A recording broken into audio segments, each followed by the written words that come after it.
یہ سیرت ہم شروع کر رہے ہیں، اس کا آج پہلا جمعہ ہے، تو شروع کرنے سے پہلے میں آپ تمام لوگوں سے درخواست کرتا ہوں ایک مرتبہ اپنے دل کی گہرائیوں سے درود شریف پڑھ لیں۔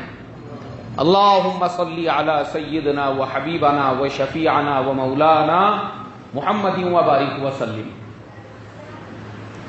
اب میرے محترم بزرگوں دوستوں، سیرت کے سلسلے کو ہم شروع کرتے ہیں۔ اللہ کے نبی صلی اللہ علیہ وسلم کی زندگی کو سمجھنے سے پہلے ہم کو ان سے پہلے جو نبی تھے، جو انبیاء علیہم الصلاۃ والسلام تھے، ان کی زندگی کو اور پورے دنیا کے حالات کو سمجھنا ضروری ہے کہ جب اللہ کے نبی صلی اللہ علیہ وسلم کی ولادت ہوئی تو کیا وجوہات تھی جس کی وجہ سے اللہ تعالیٰ نے نبی اکرم صلی اللہ علیہ وسلم کو عرب میں ہی پیدا کیا، اور کیا وجہ تھی کہ اسی سال کا انتخاب ہوا۔ اب ہم جاتے ہیں پیچھے۔ سب سے پہلے انسان اور سب سے پہلے نبی حضرت آدم علیہ الصلاۃ والسلام، وہ دنیا میں آئی، اور آنے کے بعد اس وقت میں جو ان کی اولادیں تھیں، تو چونکہ حضرت آدم علیہ الصلاۃ والسلام پر بھی اللہ تعالیٰ نے نماز کو فرض فرمایا تھا، تو وہ بھی نماز پڑھتے تھے، ان کی اولادوں کو بھی انہوں نے نماز کی تعلیم دی۔ اب انسان جو ہے دنیا میں جب بڑھتے گئے تو بڑھتے بڑھتے پھر کیا ہو گیا، انسانوں کی تعداد لاکھوں میں ہو گئی۔ اب لاکھوں میں جو انسان آئے، ان لاکھوں میں آنے والے انسانوں کا تعلق اللہ کی ذات سے آہستہ آہستہ کٹتا گیا، جیسا سورہ نوح کی تفسیر میں ہے، اور میں ہمیشہ بتاتا ہوں حضرت نوح علیہ السلام کے واقعے میں کہ ود، سواع، یغوث، یعوق اور نصر، یہ 5 بت، یعنی 5 لوگ ایسے تھے برگزیدہ اس قوم کے اندر جو اللہ کے مقبول بندے تھے۔ تو شیطان نے کیا کیا، قوم کو بہکا بہکا کر کہ ان کے طفیل میں دعا مانگو، پھر ان کے صدقے میں دعا مانگو، پھر بولنے لگا کہ ان سے ہی دعا مانگو۔ اس کے بعد کچھ نسلیں پیدا ہو گئی تو باضابطہ وہ 5 بزرگوں کی مورتیں بنائی گئی اور ان کے بڑے بڑے مندر بنا دیے گئے۔ تو اللہ تعالیٰ نے پھر دیگر انبیاء علیہم الصلاۃ والسلام کو بھیجا۔ حضرت نوح علیہ الصلاۃ والسلام، پوری دنیا میں طوفان آیا، دنیا ختم ہو گئی، اور جو 80-82 لوگ بچے ہوئے تھے کہ کم سے کم یہ توحید کے ماننے والے رہیں گے تو دنیا کے اندر وہ نظام چلے گا، تو دنیا میں وہ نظام پھر بھی نہیں چلا۔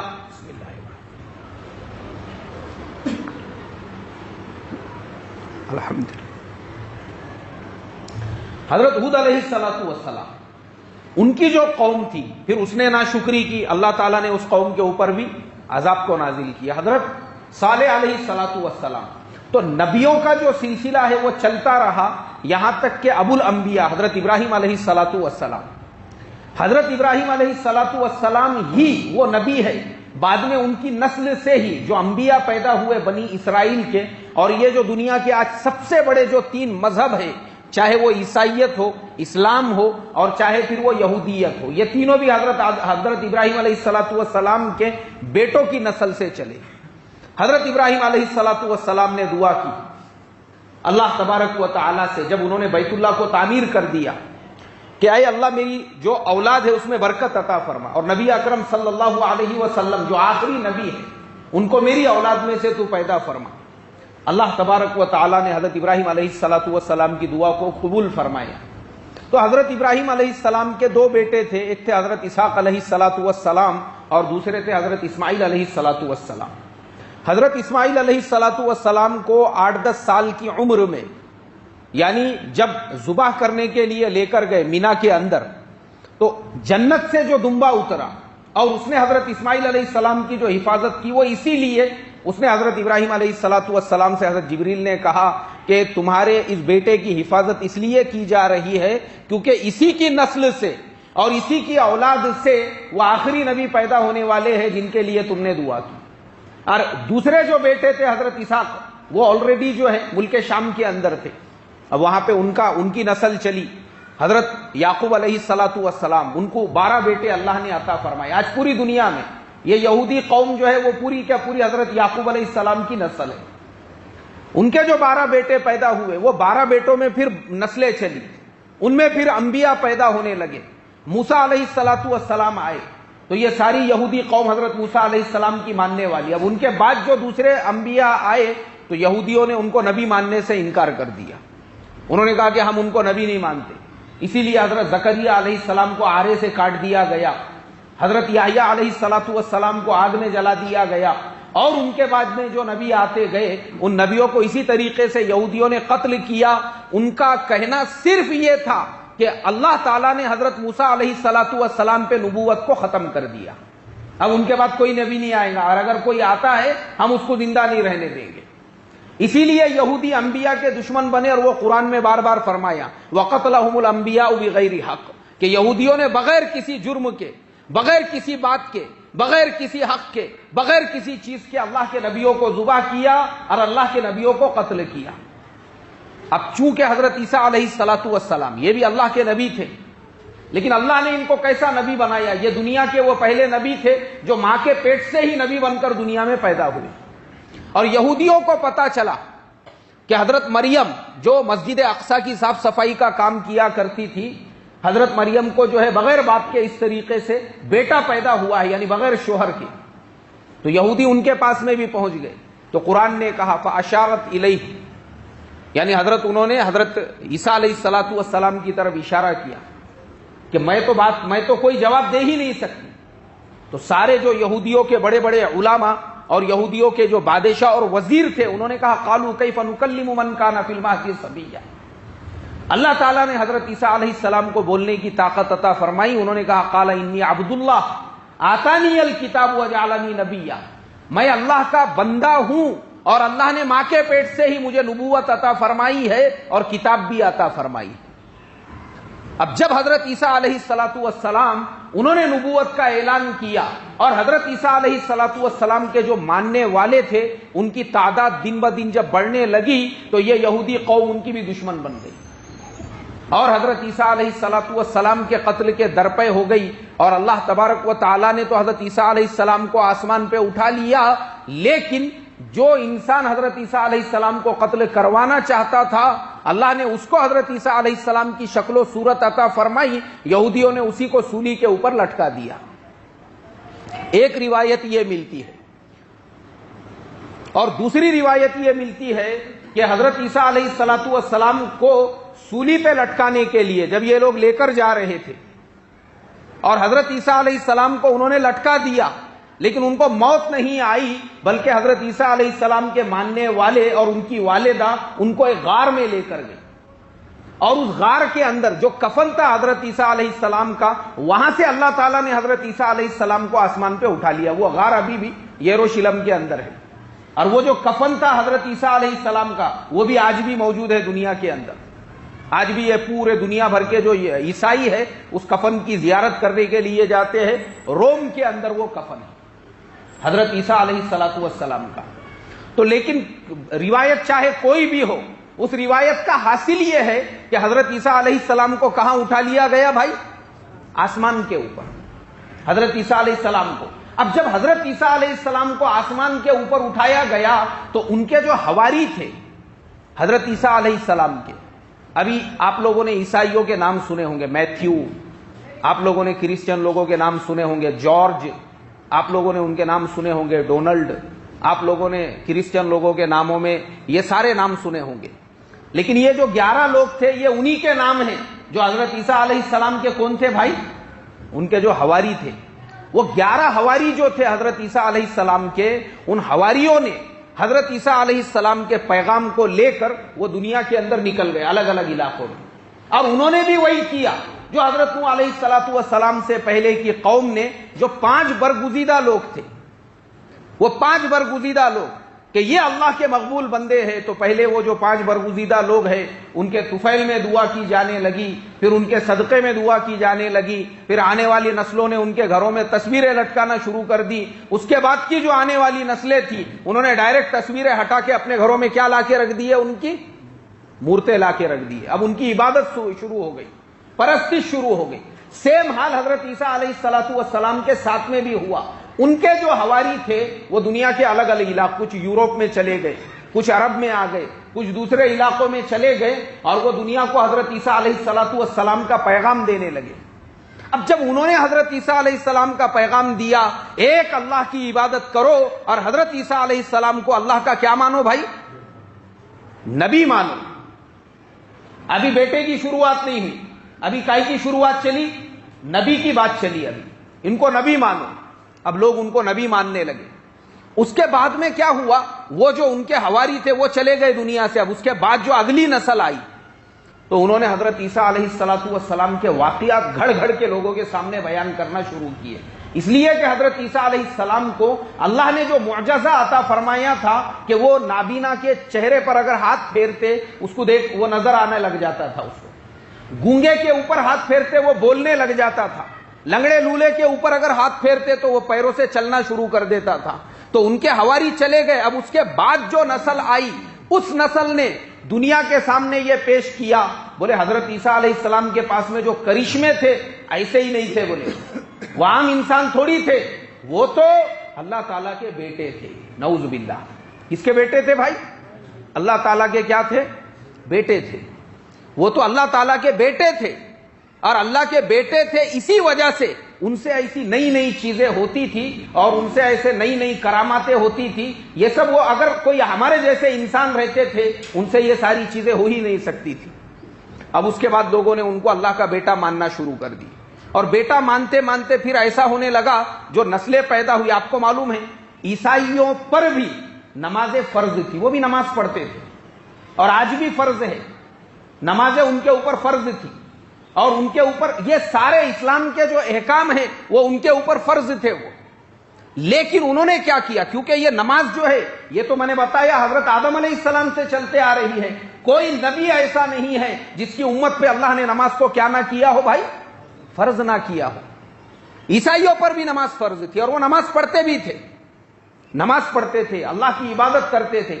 ارے آپ کو جتنے واقعات قرآن میں نظر آ رہے ہیں نبیوں کے، آدم علیہ السلام سے لے کے عیسیٰ علیہ السلام تک جتنے واقعات، یہ واقعات اور وہ واقعات جو بائبل کے اندر ہے ایک پیسے کا بھی فرق نہیں ہے، اس میں ایک پیسے کا بھی فرق نہیں ہے. وہی واقعات ہے. نوح علیہ السلام کا وہی قصہ جو آپ کو قرآن میں ملے گا، وہی قصہ آپ کو کہاں ملے گا؟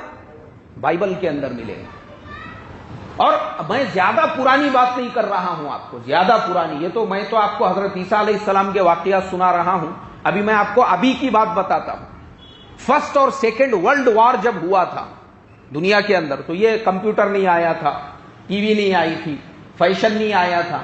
آپ کو معلوم ہے پورے یورپ کے اندر وہاں پہ عورتوں پہ پردہ کرنا وہ وہاں کی گورنمنٹ کا قانون تھا.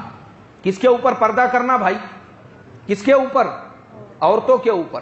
آپ پرانی تصویریں دیکھو، جو عیسائی عورتیں ہوا کرتی تھی وہ مسلمان عورتوں سے بھی زیادہ ڈھیلا ڈھالا لباس پہنتی تھی.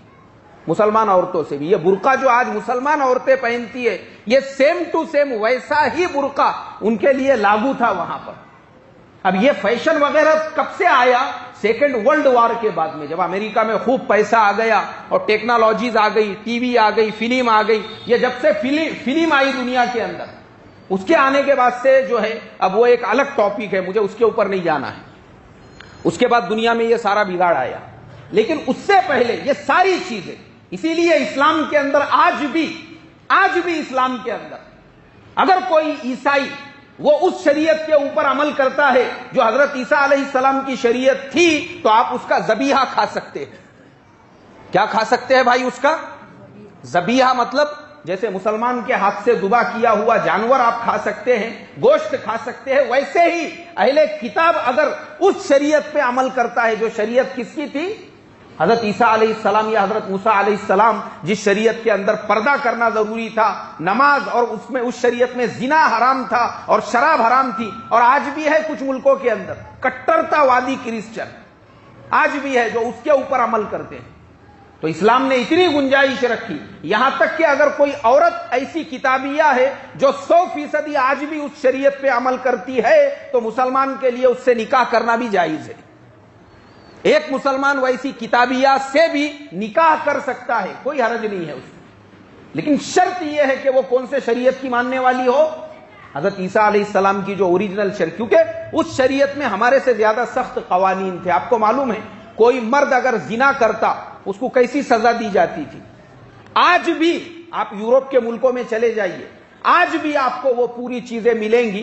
بیل گاڑی کا جیسے گاڑا ہوتا ہے نا، وہ چاک ہوتا ہے نا، اس طریقے کی مشین لگی ہوئی، اس کے اوپر زانی کو لٹایا جاتا تھا اور اس کے پیروں کو باندھا جاتا تھا، اس کی گردن کو ادھر باندھتے تھے اور اس کو گھماتے تھے. آپ بولو اس کو کتنی تکلیف ہوتی ہوگی. اور پھر اس کے مرنے کے بعد میں اس کو الٹا لٹکا دیا جاتا تھا. یہ سزا دی جاتی تھی کس کو بھائی؟ یہ کس کی شریعت میں ہوتا تھا؟ حضرت عیسیٰ علیہ السلام کے. لیکن بعد کا جو دور آیا اس دور کے اندر گمراہی بڑھتی گئی, گمراہی عام ہوتی گئی, اور لوگوں نے حضرت عیسیٰ علیہ السلام کو اللہ کا نبی ماننا چھوڑ کر کیا ماننا شروع کر دیا؟ ارے بھائی بولو نا, اللہ کا بیٹا ماننا شروع کر دیا. بجائے نبی کے ان کو بیٹا, کرشمہ ان سے کوئی اس کا جو صدور ہوا معجزے کا, اور میں آپ کو اس کی موٹی مثال دے کے بتاتا ہوں. مسلمانوں میں بھی آپ کو یہ چیز ملے گی. یہ جو مسلمان بھی کفر و شرک کے اندر مبتلا ہوئے ہیں, مسلمانوں میں بھی آپ کو ملیں گی کہ کوئی مسلمان اگر وہ کسی اللہ والے سے تعلق رکھتا ہے, کسی بزرگ کو چاہتا ہے, اور زیادہ ہی اس کے اپنے دل کے اندر اس کی عظمت ہے, تو وہ ایسے ان کے مرنے کے بعد میں گھڑ گھڑ کے ایسے واقعات سناتا ہے کہ وہ اپنے من پسند اکابر کو جو ہے نا اللہ کے نبی سے لے جا کے پہنچا دیتا ہے. اور میں واقعات بتاتا ہوں آپ کو, اس کی ایک دو مثالیں دے کر بتاتا ہوں کہ جس سے جب محبت ہو جاتی ہے انسان اس کو ساتویں آسمان پہ کیسے پہنچاتا ہے. ایک صاحب بیان کر رہے تھے, اور بیان کے درمیان میں وہ کہنے لگے, بولے کیا تم لوگ جانتے ہو حضرت غوث پاک رحمت رضی اللہ تعالیٰ عنہ کا مقام اور مرتبہ کیا تھا؟ اب دیکھو رضی اللہ تعالیٰ عنہ کس کے لیے کہا جائے گا؟ ارے بھائی کس کے لیے کہا جائے گا؟ صرف صحابہ کے لیے جو قرآن میں اللہ نے ان کو کہا. لیکن چونکہ ایک دلی تعلق ہے اپنے کسی بزرگ سے, تو انسان ان کے نام کے ساتھ میں بھی کیا لگا رہا ہے؟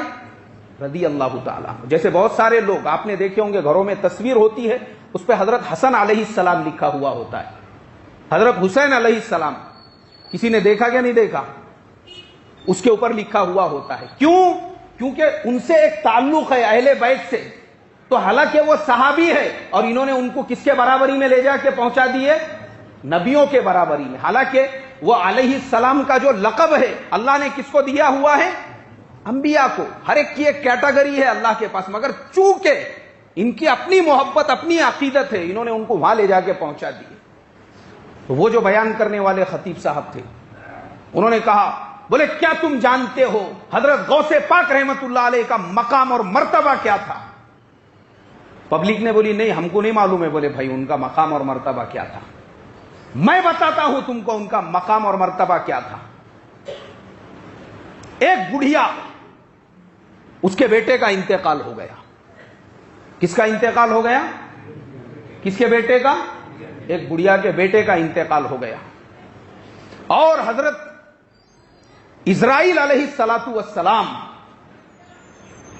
وہ آئے اس بڑھیا کے بیٹے کی روح قبض کرنے کے لیے. ملک الموت آئے تو بڑھیا نے ملک الموت سے کہا, بولے اے ملک الموت, میرا ایک ہی بیٹا ہے, جوان بیٹا ہے, اکیلا کمانے والا ہے, اگر تم اس کی روح لے کے چلے جاؤ گے تو میرے بڑھاپے کا سہارا کیا ہوگا؟ کس نے کہا؟ یہ ملک الموت نے کہا. دیکھو بڑھیا کا بھی جو کنیکشن تھا کتنا پاورفل تھا, BSNL سے بھی زیادہ خطرناک. ملک الموت سے ڈائریکٹ کمیونیکیشن ہو رہا ہے اس کا. ماشاءاللہ کیا مقام اور مرتبہ ہوگا. کس سے بات کر رہی ہے وہ؟ ملک الموت سے. یعنی ایسا لگ رہا ہے جیسے ملک الموت جو ہے اس کی روح لینے کو نہیں آئے, بلکہ بقرعید کے بوکڑ ذبح کرنے کے واسطے گھر میں سے اس کو کھول کے لے جانے کے واسطے میں آئے ہوئے. بولے آئے ملک الموت. ملک الموت نے بولے دیکھو خالہ جان کیسا ہے, ابھی ہمارے پاس میں جو لسٹ آئی ہوئی ہے اللہ تعالیٰ کی طرف سے اس میں تمہارے بیٹے کا بھی نام ہے, تو جس کا نام آ گیا ہوا ہے ہم اس کو تو لے جانے والے ہیں. مطلب ملک الموت چندہ کرنے کے واسطے نکلے تھے لسٹ لے کے, تو بڈھی کو لسٹ بھی بتا دی ہے انہوں نے. بولے دیکھو ہمارے پاس میں جو لسٹ ہے اس کے اندر تمہارے بیٹے کا بھی نام ہے. بڑھیا نے بولی نہیں ایسا مت کرو. بولے لیکن ملک الموت جو ہے انہوں نے سنے نہیں. انہوں نے بڑھیا کے جوان بیٹے کی روح نکالے, اور ملک الموت کے پاس میں جو ہے شکر کا خالی تھیلا تھا, اس کے اندر انہوں نے وہ روح کو ڈالے اور ستلی سے باندھ دیے. بولے اور اس کے بعد اس کو پیٹ پہ ڈال کے اب جو دوسروں کی لسٹ لے کے نکلے تھے ان کی روح نکالنے کے لیے نکلے وہاں سے. تو پڑوس کی ایک عورت نے اس بڑھیا سے کہا, بولے دیکھو خالہ جان اگر ملک الموت تمہاری بات نہیں سن رہے ہیں تو تم حضرت غوث پاک کے پاس چلے جاؤ، وہ تمہارا یہ مسئلہ حل کر دیں گے۔ اب وہ جو بڑھیا تھی اس نے کہا کہ ٹھیک ہے، کوئی مسئلہ نہیں ہے، جو مسئلہ ملک الموت کے دربار میں حل نہیں ہو رہا ہے وہ غوث پاک کے دربار میں ہو جائے گا۔ گئے وہ خالہ جان حضرت غوث پاک رضی اللہ تعالیٰ عنہ کے دربار میں۔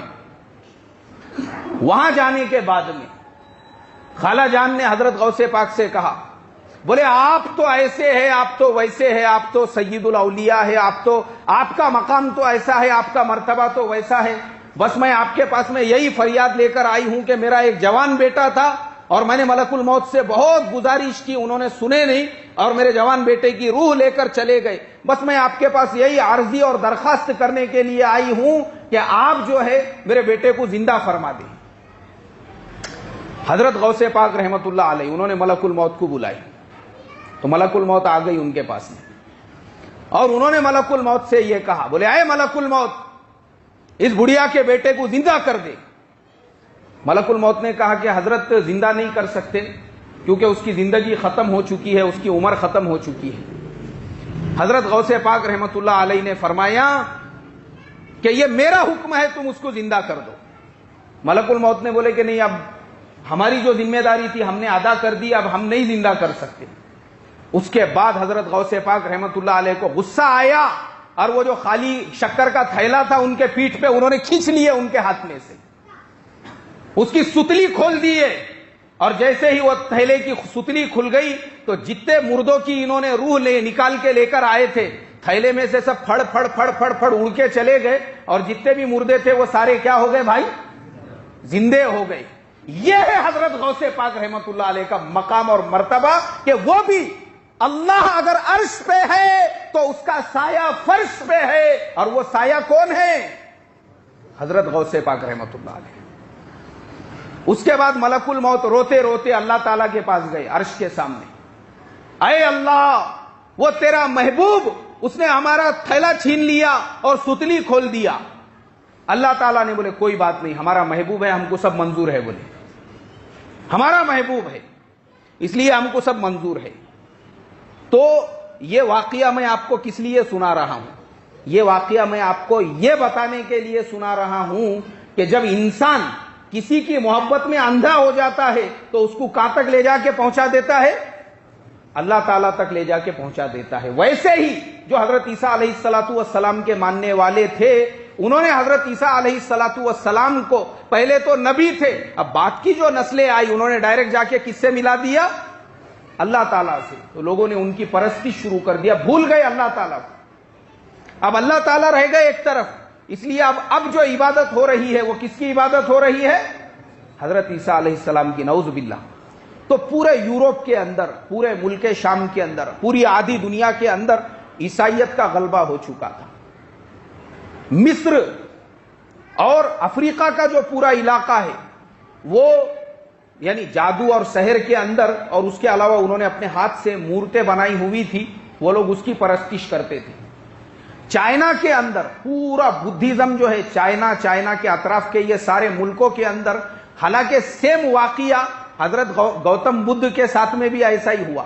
آپ کو معلوم ہے گوتم بدھ بھی اللہ کے نبی تھے۔ کس کے نبی تھے بھائی؟ کس کے نبی تھے؟ اللہ کے نبی تھے۔ ان کا نام کیا تھا؟ اوریجنل نام کون بولیں گا؟ بتاؤ مجھے۔ گوتم بدھ تو یہ لقب ہے ان کا نام کیا تھا؟ ان کا نام کپل تھا۔ کیا نام تھا ان کا؟ کیا نام تھا ان کا؟ کپل۔ اور عربی زبان کے اندر پ نہیں آتا ہے، عربی میں پ کی جگہ ف بولتے ہیں۔ کیا بولتے ہیں؟ ف بولتے ہیں۔ اب آپ قرآن میں دیکھو، وہ ذل کفل، اللہ نے قرآن میں ان کے نام کا بھی تذکرہ فرمایا۔ جو نبیوں کے نام بیان کیے اس میں آپ کو کفل بھی نام ملے گا، کیونکہ عربی میں کیا نہیں آتا ہے؟ وہ نہیں آتا ہے۔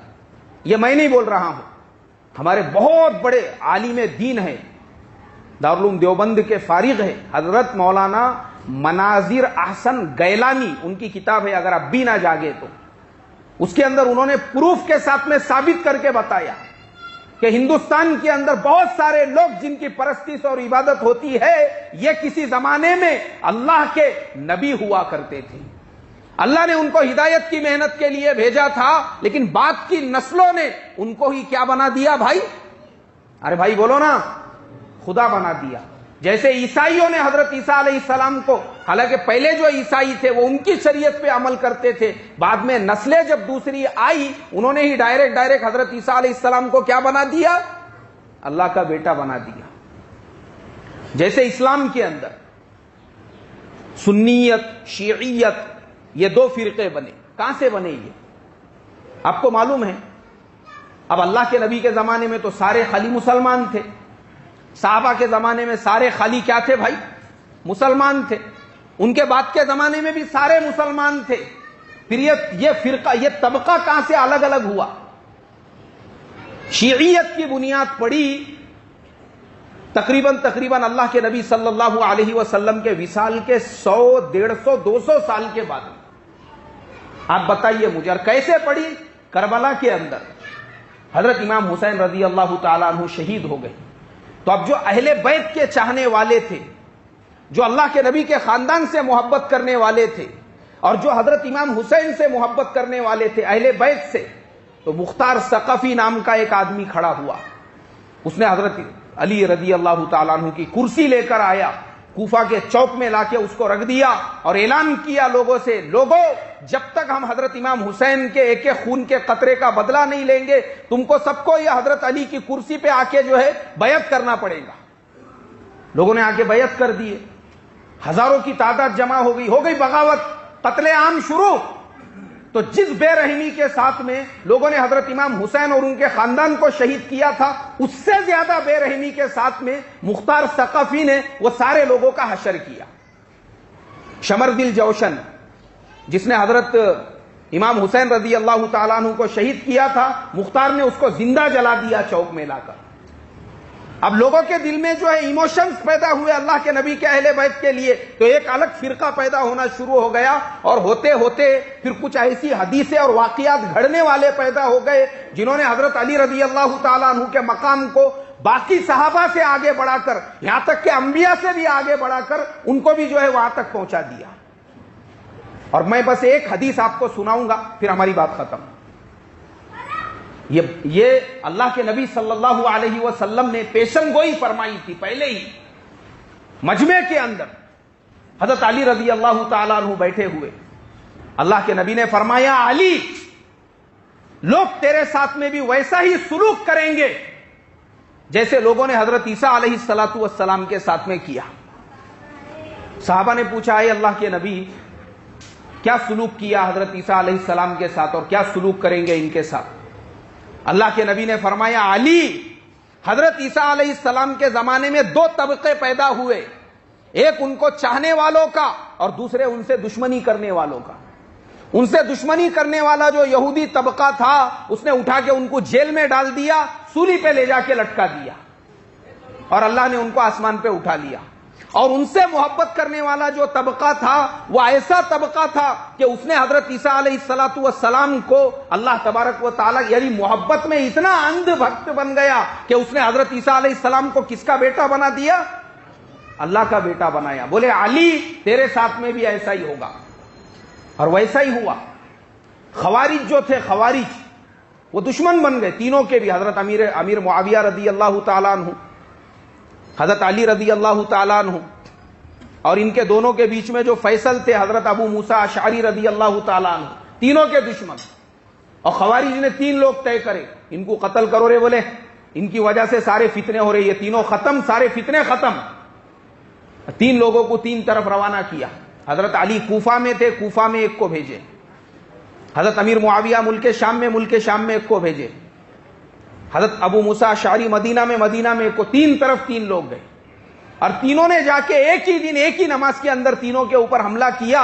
حضرت امیر معاویہ فجر کی نماز کو نہیں آئے، وہ بچ گئے، لیکن حضرت علی رضی اللہ تعالیٰ عنہ فجر کی نماز پڑھا رہے تھے۔ عبد الرحمن ابن ملجم نے نماز کی حالت میں ان پہ حملہ کیا اور ان کو کیا کر دیا بھائی؟ شہید کر دیا۔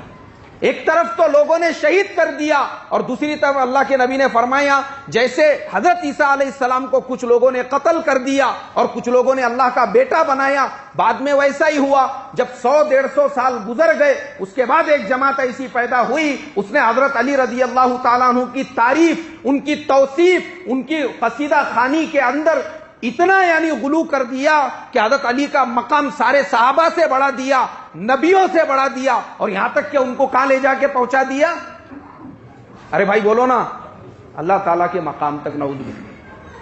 اس کے لیے میرے محترم دوستو یہ غلو بہت خطرناک چیز ہے. خیر, جب اللہ کے نبی صلی اللہ علیہ وسلم کی ولادت کا وقت قریب آنے لگا تو دنیا کے اندر ایسے ایسے حالات بدلنے لگے, اور اللہ نے مکۃ المکرمہ کا انتخاب اس لیے فرمایا کیونکہ اب تک جتنے نبی تھے وہ حضرت ابراہیم علیہ السلام کے ایک بیٹے حضرت اسحاق علیہ السلام کی اولاد سے پیدا ہوئے تھے. اب حضرت محمد مصطفیٰ صلی اللہ علیہ وسلم کو اللہ کو حضرت اسماعیل علیہ السلام کی اولاد سے پیدا کرنا تھا, اس لیے مکۃ المکرمہ کا انتخاب ہوا. اور اللہ کے نبی صلی اللہ علیہ وسلم کے جو والد تھے ان کا نام عبداللہ تھا, دادا کا نام عبد المطلب تھا. تو آپ کے جو والد تھے عبداللہ, ان کا واقعہ سیرت کی کتابوں میں لکھا ہے کہ اللہ تبارک و تعالی نے حضرت عبداللہ کو کیسے قربانی, یعنی ان کے والد جو تھے حضرت عبد المطلب, وہ حضرت عبداللہ کو بھی ایسے ہی قربان کرنا چاہتے تھے جیسے حضرت اسماعیل علیہ السلام کی قربانی ہوئی. حضرت عبد المطلب جو آج ہم کو زمزم کا کنواں نظر آتا ہے, پہلے وہ زمزم کا کنواں نہیں تھا. زمزم کے کنویں کی جگہ پہ پورے پتھر, مٹی وغیرہ سب کچھ بھر گیا تھا, جس کی وجہ سے صرف ایک قصہ اور ایک کہانی وہ لوگوں کے اندر مشہور تھی کہ حضرت اسماعیل علیہ السلام کے پیروں کی رگڑ سے ایک کنواں وجود میں آیا تھا, پانی کا ایک چشمہ جاری ہوا تھا جس کو زمزم کہا جاتا ہے. اور وہ کس جگہ پر ہے لوگوں کو صرف اتنا معلوم تھا کہ بیت اللہ کے دروازے کے سامنے وہ ہے, لیکن یہ کسی کو پتا نہیں تھا کہ وہ کنواں کہاں پر ہے. تو حضرت عبد المطلب نے انہوں نے یہ ارادہ کیا کہ وہ جو زمزم کا کنواں ہے میں اس کو دوبارہ سے ڈھونڈوں گا, اور اس کنویں کے اندر جو مٹی, جو پتھر, جو ریتی بھر گئی ہوئی ہے اس کو نکالوں گا, اور وہ جو کنواں ہے زمزم کا اس کو دوبارہ وجود میں لے کر آؤں گا. تو حضرت عبد المطلب کو صرف ایک بیٹے تھے جن کا نام تھا حارث. وہ اپنے ایک بیٹے کو ساتھ میں لے کر چلے, اور وہاں پہ 2 بت رکھے ہوئے تھے, نائلہ اور عصا, جن کی مکہ کے مشرکین عبادت کیا کرتے تھے, پوجا اور پرستش کیا کرتے تھے. اب حضرت عبد المطلب نے وہ جو نائلہ اور عصاف جو بت تھے ان کو ہٹا کر اس جگہ پر کھدائی کا کام کرنے کا ارادہ کیا, تو مشرکین مکہ اپنی اپنی تلواریں لے کر آ گئے, اور آنے کے بعد انہوں نے ان کو روکنا چاہا. تو اب دونوں باپ بیٹے انہوں نے مکے والوں کی مخالفت کی اور کہا کہ نہیں, ہم تو کھدائی کا کام پورا کریں گے, اور وہ کھدائی کے کام میں لگ گئے.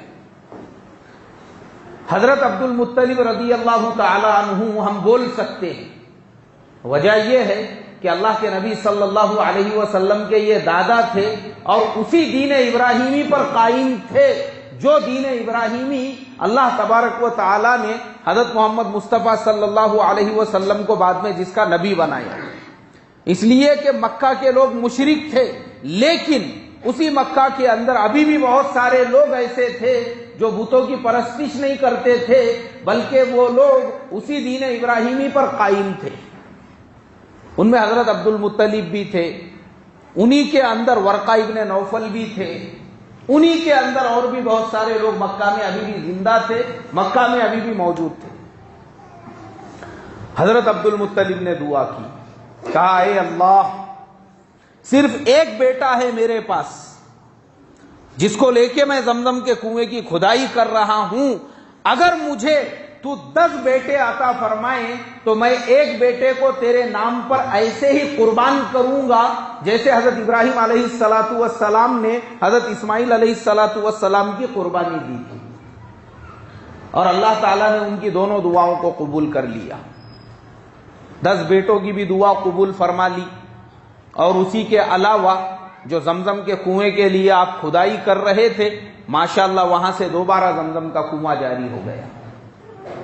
ابھی زمزم کا جو کنواں ہے اس کے اوپر پورا سلیب ڈالا ہوا ہے، اس کو لیول میں لیا ہوا ہے، ورنہ آج سے 30-35 سال پہلے تک وہ زمزم کا کنواں ابھی بھی کھلا تھا بیت اللہ کے سامنے۔ اور آج بھی کچھ لوگ ایسے زندے ہیں جنہوں نے پانی کے جہاز سے حج کیا تھا یا کچھ سال پہلے کیا تھا، انہوں نے خود یہ بتایا ہوا ہے کہ ہم خود زمزم کے کنویں کے اندر اتر کے ہم نے غسل کیا ہوا ہے زمزم کے پانی سے۔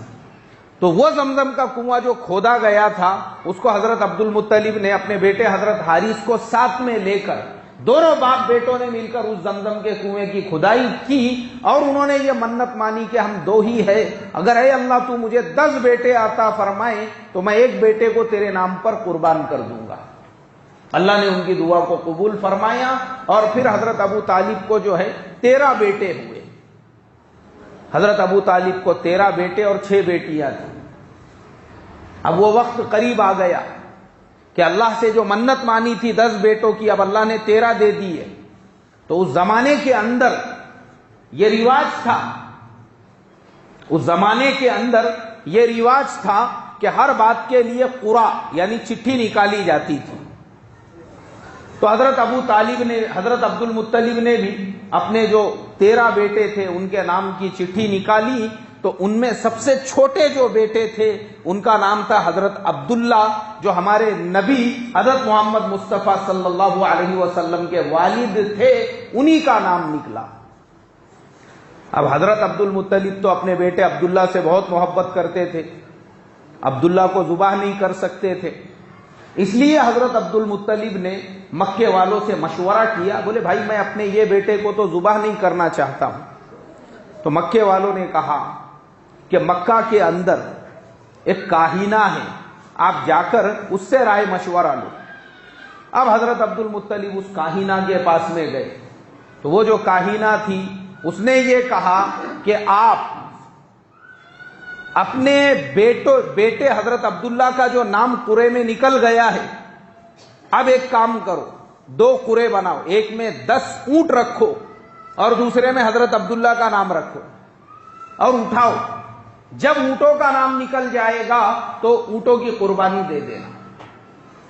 اب حضرت عبد المطلب نے ویسا ہی کیا، تو دوبارہ حضرت عبداللہ کا نام نکلا۔ اب 10 کی بجائے 20 اونٹ کیے گئے، پھر حضرت عبداللہ کا نام نکلا، پھر 30 اونٹ کیے گئے، پھر حضرت عبداللہ کا نام نکلا، پھر 40 اونٹ نکلے، پھر حضرت عبداللہ کا نام نکلا۔ ایسا کرتے کرتے جب 100 اونٹ ہو گئے اس وقت پھر اونٹوں کا نام نکلا۔ حضرت عبد المطلب نے اللہ کا شکر ادا کیا اور اپنے اطمینان کے لیے واپس سے انہوں نے ایک اور چٹھی ڈالی جس میں 200 اونٹوں کا اور حضرت عبداللہ کا نام لکھا گیا، تو پھر دوبارہ بھی اونٹوں کا نام نکلا۔ تو حضرت عبد المطلب نے 200 اونٹوں کی قربانی دی، پورے مکے والوں کی اور مکے کے اطراف میں جتنے قبیلے تھے وہ سارے قبیلوں کو انہوں نے کھانے کی دعوت دی، اور اسی کے اندر پھر حضرت عبد المطلب نے جو ہے اپنے بیٹے حضرت عبداللہ کا نکاح طے کر دیا آمنہ بنت وہب کے ساتھ میں، اور ان کا نکاح بھی ہوا، اور اسی شاہی انداز سے جو ہے ان کا ولیمہ بھی کیا گیا، کیونکہ حضرت عبد المطلب اپنے بیٹے حضرت عبداللہ کو سب سے زیادہ چاہتے تھے۔ اب اللہ کے نبی صلی اللہ علیہ وسلم کے جو والد تھے حضرت عبداللہ، ان کی عمر 24 سال تھی جب ان کا نکاح ہوا، اور وہ اپنا تجارت کا سامان لے کر ان کے والد حضرت عبد المطلب نے اپنے بیٹے حضرت عبداللہ کو ملک شام کی طرف، اس لیے کہ اس زمانے کے اندر تجارت کے یہ 2 ہی راستے تھے جو قرآن پاک میں اللہ تبارک و تعالی نے اہل قریش کی صفت بیان کی، لِإِيلَافِ قُرَيْشٍ ایلافہم رحلۃ الشتاء والصیف، سردیوں کے موسم میں وہ لوگ کیا تجارت کیا کرتے تھے اور جو سفر کرتے تھے، اور گرمیوں کے موسم میں۔ مطلب کیا ہے اس کا؟ اس کا مطلب یہ ہے کہ جو مکۃ المکرمہ کے قریش تھے وہ سردی اور گرمی کے موسم کا پورا استعمال کر کے ان موسموں کے اندر سفر کیا کرتے تھے، اور سفر کے اعتبار سے ملک شام میں جو وہاں کی ضروریات کا سامان ہے وہ مکے سے لے جا کر بیچتے تھے، اور وہاں پہ جو سامان ملتا تھا جو مکہ میں نہیں ملتا تھا اس کو ملک شام سے لا کر مکے میں بیچتے تھے۔ تو ہمارے آج کے مسلمانوں نے اس سے عبرت حاصل کرنا چاہیے۔ آج کے مسلمانوں نے بھی ایسی تجارتیں کرنا چاہیے، ایسے کاروبار کرنا چاہیے، مگر چونکہ آج کا جو زمانہ ہے یہ سستی کا ہے، یہ کاہلی کا ہے، آج کا مسلمان محنت کرنا نہیں چاہتا ہے، اسی لیے آپ کو اس سے پہلے میں نے بتایا ہوں بہت سارے لوگوں کو گھر بیٹھے کھانے کی عادت پڑ گئی تھی، انہوں نے ہیرا گولڈ کے اندر 10 15 لاکھ یہاں تک کہ 1 کروڑ روپے گتا دیے، بولے نہیں اب اپنے کو کام دھندا نہیں کرنے کا، اپنے کو گھر بیٹھے کمائی چاہیے۔ اور پھر کیا ہوا، اس کمپنی کا پورا بازار جو ہے وہ اٹک گیا، پورا بوریا بستر انہوں نے لپیٹ دیے، اور جب پورا بوریا بستر لپیٹے گیا اس کے اندر یہ لگانے والوں کے 10 لاکھ 50 لاکھ اور 1 کروڑ بھی کیا ہو گئے بھائی، چلے گئے۔ ایسے ہی بنگلور کے اندر ایک ایم آئی کمپنی نام کی، ایک AIM کیا ایم آئی ایسا کچھ نام تھا وہ کمپنی کا، وہ کمپنی نے بھی لوگوں کے ساتھ میں ایسا ہی کیا۔ تو مسلمانوں نے عبرت حاصل کرنا چاہیے اس سے کہ دیکھو اللہ کے نبی کے پہلے، ابھی آپ پیدا نہیں ہوئے، ان سے پہلے جو قریش تھے وہ کیسے لوگ تھے، ایسی ایڑے دیوانے نہیں تھے، بلکہ ایک ملک کا مال دوسرے ملک میں لے جاتے تھے، اور دوسرے ملک کا مال کہاں لا کے بیچتے تھے، اپنے ملک میں بیچتے تھے۔ یہ منع نہیں ہے یہ اسلام کے اندر، جو بہت سارے مسلمان بھی اس کو دنیا دنیا دنیا جو کہتے ہیں نا، ارے کیا دنیا کے پیچھے بھاگنے کا رے بولے، ارے کیا دنیا کے پیچھے لگے ہوئے رے، ارے کیا یہ تو دنیا ہے، یہ ہماری سب سے بڑی غلط فہمی ہے۔ یہ جس کو کچھ کام دھندا کرنے کا نہیں رہتا نا، جس کو محنت کرنا جان پہ آتی، جس کو رکشہ چلانا جان پہ آتا، جس کو ڈرائیونگ کرنا جان پہ آتی، جس کو جاب کرنا جان پہ آتا، جس کو تجارت کرنا جان پہ آتی، جس کو کسی کے وہاں نوکری کرنا جان پہ آتی، اس کو ہر چیز میں دنیا نظر آتی۔ ہر چیز میں کیا نظر آتی بھائی، کیا نظر آتی، دنیا نظر آتی، جبکہ دین اور دنیا دونوں کے بیچ میں ایک دم باریک بال کے جیسا فرق ہے۔ صرف تمہاری نیت تمہاری دکان کو، تمہاری ملازمت کو، تمہاری تجارت کو، تمہاری کاروبار کو، تمہاری ہر چیز کو دین بنا دیتی ہے۔ کیا بنا دیتی ہے بھائی، ارے بھائی بولو نا، دین بنا دیتی ہے، دین۔ اور میں آپ کو اس کی مثال دے کے بتاتا ہوں۔ آپ دکان کے اوپر بیٹھے ہوئے، صرف آپ نے نیت کی کہ میں میری دکانداری اللہ کے حکم اور اس کے نبی کے طریقے پر کروں گا، وہی دکان آپ کے جنت میں جانے کا ذریعہ بن گئی۔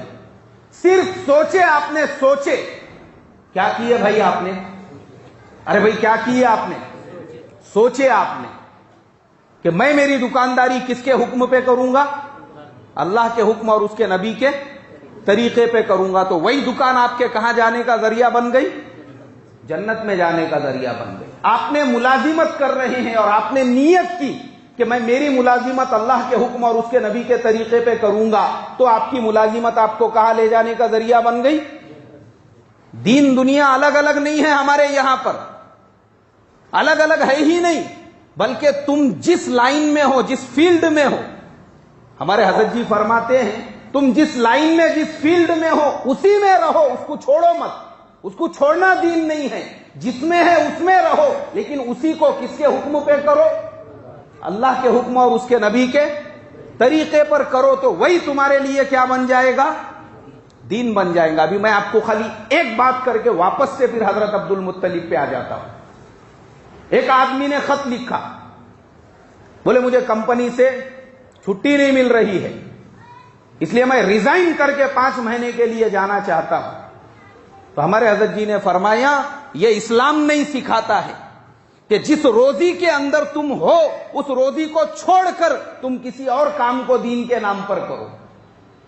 منع فرمایا، کیا فرمایا، منع فرمایا۔ اور ایک حدیث سنائی کہ اللہ کے نبی صلی اللہ علیہ وسلم نے فرمایا ہے انسان کے برا ہونے کے لیے اتنا کافی ہے اپنی لگی لگائی روزی کو چھوڑ دے۔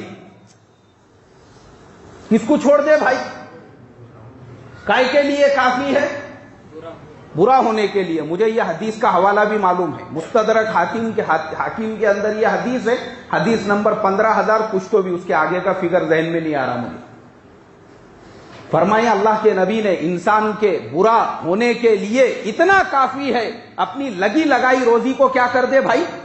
چھوڑ دے. منع فرمایا جب تک چھٹی نہیں ملتی اس وقت تک چلے لگاؤ. کیا لگیں گے؟ چلے لگاؤ. اور جس وقت میں 5 مہینے کی 4 مہینے کی چھٹی ملے اس کے بعد پھر تم اللہ کے راستے میں 4 مہینے یا 5 مہینے کے لیے نکلو. تو بہرحال میں آپ کو یہ بتا رہا تھا، حضرت عبد المطلب نے حضرت عبداللہ کو تجارت کا سامان دے کر ملک شام کی طرف روانہ کیا. اور وہ زمانے میں یہ لوگ ایسی تجارتیں کیا کرتے تھے، بڑی بڑی تجارت کا مال لے کے حضرت عبداللہ نکل گئے. کہاں کی طرف بھائی؟ ملک شام کی طرف. اب ادھر ایک اور واقعہ پیش آ گیا مکہ کے اندر. یہاں پہ کیا ہو گیا کہ یمن جو ہے نا، یمن، اس کے اوپر حبشہ کا قبضہ ہو گیا. حبشہ کا جو بادشاہ ہے اس کا قبضہ ہو گیا یمن کے اوپر. تو حبشہ کے بادشاہ نے کیا کیا کہ یمن کے اندر ایک گورنر بھیجا، اس کا نام تھا ابراہا. ابراہا کو گورنر بنا کے بھیجا اس نے یمن کی طرف. تو ابراہا جو ہے جب وہ یمن کے اندر آیا تو ابراہا نے دیکھا، بولے یار یہ یمن کے لوگ ہزاروں کی تعداد میں جو ہے مکۃ المکرمہ جاتے ہیں. کیوں جاتے ہیں بولے مکہ کو؟ اس لیے کہ ابراہا جو ہے وہ عیسائی تھا. تو پتا چلا کہ یمن کے لوگ جو ہزاروں کی تعداد میں مکہ جاتے ہیں وہ بیت اللہ کا طواف کرنے کے لیے، حج کرنے کے لیے جاتے ہیں. تو ابراہا نے کہا کہ مکہ میں کیا ہے؟ بولے مکہ میں ایک کعبہ ہے اس لیے جاتے ہیں. تو ابراہا نے بولا تم لوگوں کو اگلے سال سے مکہ جانے کی ضرورت نہیں ہے، ایک کعبہ یہاں پہ بنا لیں گے. بولے مکہ میں جیسا کعبہ ہے نا وہ یمن میں بنا لیں گے، اس کے لیے بعد میں تم کو کہاں جانے کی ضرورت نہیں بھائی. ہاں مکہ جانے کی ضرورت نہیں ہے. اس کے بعد کون سے کعبہ میں تم نے نماز پڑھنے کا؟ یہ یہیں جو ہمارا کعبہ ہے جو ہم بنائیں گے اس کا طواف کرنے کا. اب ابراہا نے کیا کیا؟ اس نے ڈپلیکیٹ بنا بھی دیا. اچھا وہ آج بھی ہے یمن کے اندر، یہ کوئی قصہ کہانی نہیں ہے. یہ یمن کے اندر وہ جو جگہ ہے نا جہاں پہ ابراہا نے کعبہ بنایا تھا ڈپلیکیٹ، آج بھی اس کو گھیر کے باؤنڈری مار کے جو ہے اس کو عبرت کے لیے رکھا ہوا ہے. اس نے بنا دیا وہ عمارت، اور بنانے کے بعد پورے یمن میں اعلان کیا گیا، بولے تم کو اتنا تکلیف اٹھانے کی، مکہ کو جانے کی ضرورت نہیں ہے. اب جو یمن کا کعبہ ہے آ کے اسی کا طواف کرو. اس کے باوجود لوگ جو ہے وہ مکہ کی طرف جانے لگے. اس کا جو بنایا ہوا میڈ ان چائنا جو کعبہ تھا کوئی بھی جا رہا نہیں اس کی طرف. تو پریشان ہو گیا وہ. اس نے بولا یار اس کا کیا علاج کرنا چاہیے. اب اس زمانے میں لوگ تجارت کے لیے یمن بھی جاتے تھے. اب جو لوگ تجارت کے لیے مکہ والے یمن گئے تو مکہ کے جو نوجوانان تھے ان کو غصہ آیا. انہوں نے بولے ہمارے یہاں پہ جو کعبہ بنا ہوا ہے اس کو فرشتوں نے باندھا ہوا ہے. پھر حضرت آدم علیہ السلام نے اس کی تعمیر کی، حضرت نوح علیہ السلام نے اس کی تعمیر کی، حضرت ابراہیم علیہ السلام نے اس کی تعمیر کی، انبیاء نے اس کی تعمیر کی ہے. اور اللہ نے فرشتوں کے ذریعے سے سب سے پہلے اس کی بنیادیں رکھی تھی. وہ کعبہ کو چھوڑ کر اس نے ڈپلیکیٹ کعبہ بنایا. ان کو غصہ آیا اور رات کے اندھیرے میں وہ اس کا جو میڈ ان چائنا کعبہ تھا اس کے اندر داخل ہوئے اور انہوں نے وہاں پہ پاخانہ کر دیا اور صبح نکلنے سے پہلے وہ چھوڑ کے وہاں سے بھاگ گئے. اب دوسرا دن نکلا تو ابراہا کو پتا چلا کہ اس کا جو میڈ ان چائنا کعبہ بنایا ہوا تھا اس کے اندر کچھ لوگوں نے گلدستے لا کے رکھ دیے ہیں بول کر. اب اس کو پتا چلا کہ میرے کعبہ میں کس نے گلدستے چھوڑے ہیں. تو اور بھی زیادہ طیش میں آیا، اور بھی زیادہ غصے میں آیا. اس نے بولا ابھی اسی وقت میں ایک لشکر تیار کرو، مکہ کا جو کعبہ ہے اب تو اس کا کھیل ختم کر دینے کا. اس نے ہاتھیوں کا ایک پورا کا پورا لشکر تیار کیا. نکلا وہ یمن سے مکہ کے کعبہ کو گرانے کے لیے. اور یمن سے نکلنے کے بعد مینا اور عرفہ دونوں کے بیچ میں ایک وادی ہے، اس کو وادی محصر کہا جاتا ہے۔ حاجی لوگ جب حج کے لیے جاتے ہیں اس وادی میں رکنے نہیں دیا جاتا، حاجیوں کو بتایا جاتا ہے دیکھو یہ وادی ہے، یہاں پہ ابرہہ رکا تھا، اس کے لیے یہاں پہ نہیں رکنے گا۔ تو حاجی یا تو مینا میں رکتے ہیں، یا تو مزدلفہ میں رکتے ہیں، یا تو پھر عرفہ کے میدان میں۔ وہ بیچ کی جو جگہ ہے وادی محصر کی، وہاں پہ رکتے ہیں کیا؟ نہیں رکتے ہیں۔ کیوں؟ ابرہہ وہاں پہ اپنے لشکر کے ساتھ میں رکا تھا۔ اب ابرہہ کا اتنا بڑا لشکر، اس میں ہاتھیوں کی فوج پورے مکہ کے اندر۔ اب مکہ والے بیچارے قبائلی لوگ تھے، کتنے بھی طاقتور ہو گئے، کتنی بھی تیر تلواریں ہو گئی، بادشاہ کا مقابلہ کر سکتے تھے کیا بھائی؟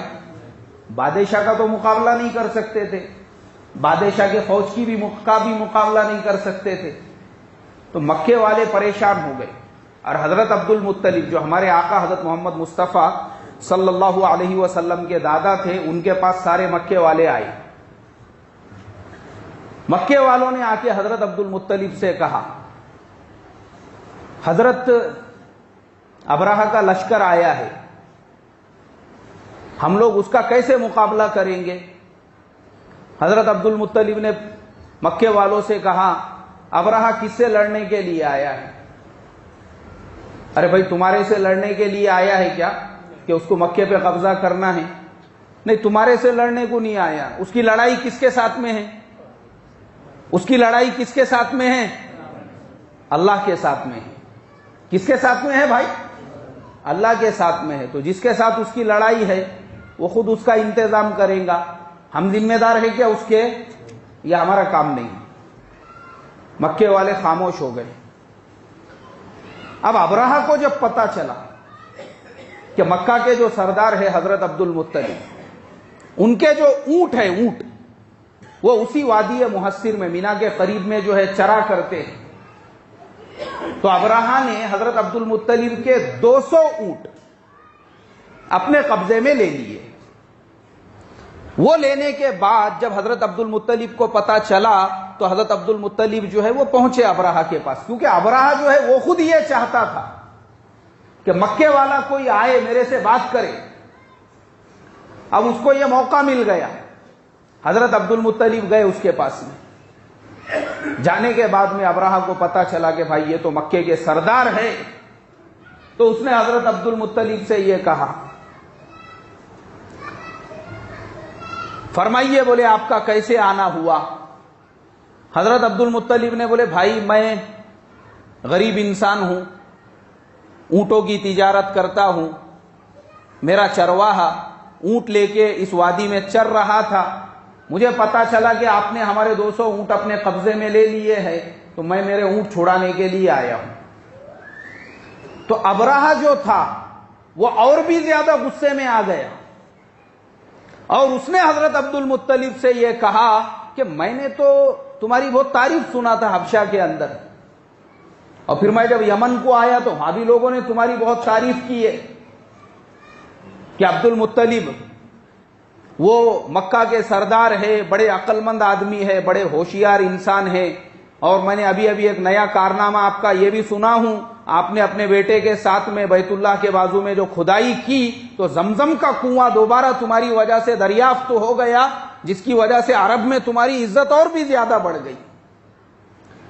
حضرت عبد المطلب نے کہا بھائی دیکھو میرا کام تھا کھدائی کرنے کا، میں نے کیا، اب زمزم کا جو کنواں نکلا وہ تو آلریڈی وہاں پہ موجود تھا، ہم نے تو خالی اس کے اندر جو مٹھی پتھر بھر گئے تھے اس کو نکالا، بس وہ اللہ کا احسان ہے، اللہ کا کرم ہے۔ ابرہہ کہنے لگا تم کو معلوم ہے؟ بولے میں یہاں پہ کیوں آیا ہوں؟ حضرت عبد المطلب نے بولے نہیں مجھے نہیں معلوم ہے، بولے کیوں آیا ہے؟ ابرہہ کہنے لگا ارے میں تو تم کو عقل مند اور ہوشیار آدمی سمجھتا تھا، مجھے لگا شاید تم میرے سے اتنے بڑے مسئلے پہ بات کرو گے کہ میں یہ بیت اللہ توڑنے کے لیے آیا ہوں، اتنا بڑا لاہ اور لشکر لے کر، یہ اونٹوں کی فوج لے کر، یہ ہاتھیوں کی فوج لے کر، یہ گھوڑوں کی فوج لے کر، اور یہ جو ہزاروں میرے ساتھ میں پیادے ہیں ان سب کو لے کر جو میں یہاں پر آیا ہوں، تمہارے 200 اونٹ لوٹنے کے لیے نہیں آیا ہوں۔ کائے کے لیے آیا ہوں بھائی؟ ارے بھائی بولو نا، بیت اللہ کو گرانے کے لیے آیا ہوں، توڑنے کے لیے آیا ہوں۔ اب میرے محترم بزرگوں دوستو، حضرت عبد المطلب نے ابراہہ کو جو جواب دیا، مسلمانوں نے اپنے دل پہ اس جواب کو لکھ کے رکھنا چاہیے اور اللہ کی ذات پہ یقین کرنا چاہیے کہ خدا کی طاقت دیکھو کتنی بڑی ہے۔ حضرت عبد المطلب نے کہا کہ ابراہہ، میں اونٹوں کا مالک ہوں، اس لیے اپنے اونٹوں کو بچانے کے لیے آیا ہوں، اور بیت اللہ جو ہے نا وہ اللہ کا گھر ہے، اللہ خود اپنے گھر کو بچائے گا۔ کون اپنے گھر کو بچائے گا بھائی؟ اللہ خود اپنے گھر کو بچائے گا۔ میں کس کا مالک ہوں؟ اونٹوں کا مالک ہوں، اس لیے میں اونٹوں کی بات کرنے کے لیے آیا ہوں۔ کعبہ کا مالک تو اللہ ہے، اب جو اس کا مالک ہے، جس کا وہ گھر ہے، وہ خود اپنے گھر کی کیا فرمائیں گا؟ حفاظت فرمائیں گا۔ اب اس کے بعد ابراہہ کا اور بھی غصہ بڑھ گیا۔ حضرت عبد المطلب اپنے 200 اونٹ لے کر وہاں سے روانہ ہو گئے۔ مکے والوں کو انہوں نے کہا کہ کعبۃ اللہ کے اطراف میں جتنے پہاڑ ہیں سارے پہاڑوں پہ چڑھ جاؤ، اس لیے کہ ابراہہ جو حملہ کرے گا، بھئی اب ہمارے بس میں تو خالی دعا کرنا ہے۔ جب ظالم بادشاہ کی طاقت اپنے سے زیادہ بڑھ جائے اور اپنے کو معلوم ہے کہ اپن ظالم بادشاہ کا مقابلہ نہیں کر سکتے، تو ویسے وقت میں کیا کرنا چاہیے بھائی؟ کیا کرنا چاہیے؟ دعا کرنا چاہیے۔ اپنے پاس دعا کے علاوہ آپ کوئی ہتھیار نہیں ہے، کیونکہ ہر چیز ظالم کے قبضے میں ہے، ظالم کے کنٹرول میں ہے، تو ظالم اپنی طاقت کا غلط استعمال کر رہا ہے۔ تو ایسے وقت میں ہم ظالم کا مقابلہ نہیں کر سکتے، اب تو صرف اللہ سے دعا کر سکتے ہیں۔ مکے والوں کو انہوں نے بیت اللہ کے اطراف میں جتنی پہاڑیاں ہیں ان پہاڑیوں کے اوپر چڑھا دیا۔ اب مکے والے جو ہے اطراف کی پوری پہاڑوں کے اوپر چڑھ گئے، اور چڑھنے کے بعد اگلا جو دن نکلا صبح صبح کا، ابراہہ اپنی پوری ہاتھیوں کی، گھوڑوں کی، اونٹوں کی، پیدل جو اس کے پاس فوجی تھے سب کو لے کر نکلا وادی محصر سے، اور یہاں پہ پورے مکے والے، مکہ کے بوڑھے، مکہ کے بڑے، مکہ کے جوان، مکہ کی عورتیں سب پہاڑوں کے اوپر چڑھے ہوئے ہیں، سب کے چہرے آسمان کی طرف اور ہاتھ آسمان کی طرف ہے، اور سب اللہ تبارک و تعالی کی مدد اور اس کی نصرت کا انتظار کر رہے ہیں۔ اب قرآن پاک میں اللہ نے فرمایا، الم تر کیف فعل ربک باصحاب الفیل، کچھ بھی نہیں ہے وہاں پہ انتظام۔ ابراہہ کے پاس میں فوج ہے، طاقت ہے، سب کچھ ہے، اور بیت اللہ کی حفاظت کرنے کے لیے کوئی بھی نہیں ہے۔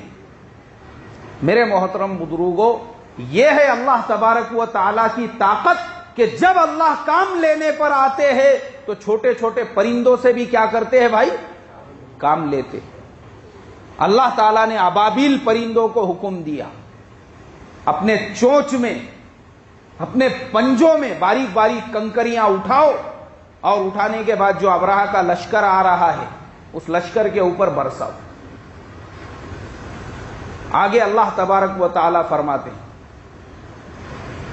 الم یجعل کیدہم فی تضلیل، کیا ہم نے ان کی پلاننگ کو فیل نہیں کیا، ان کے مکر کو، ان کی سازش کو، جو ابراہہ نے پلان بنا کر آیا تھا، ہم نے تو اس کے پورے پلان کو فیل کر دیا۔ اب وہ چھوٹے چھوٹے جو پرندے تھے آسمان سے کنکریاں برسانے لگے۔ علماء نے لکھا ہے کتابوں کے اندر، وہ ایک کنکری جب سر کے اوپر گرتی تھی تو وہ پورے بھیجے کو سوراخ کر کے نیچے سے نکل جاتی ہے۔ یہ ہے خدا کی طاقت۔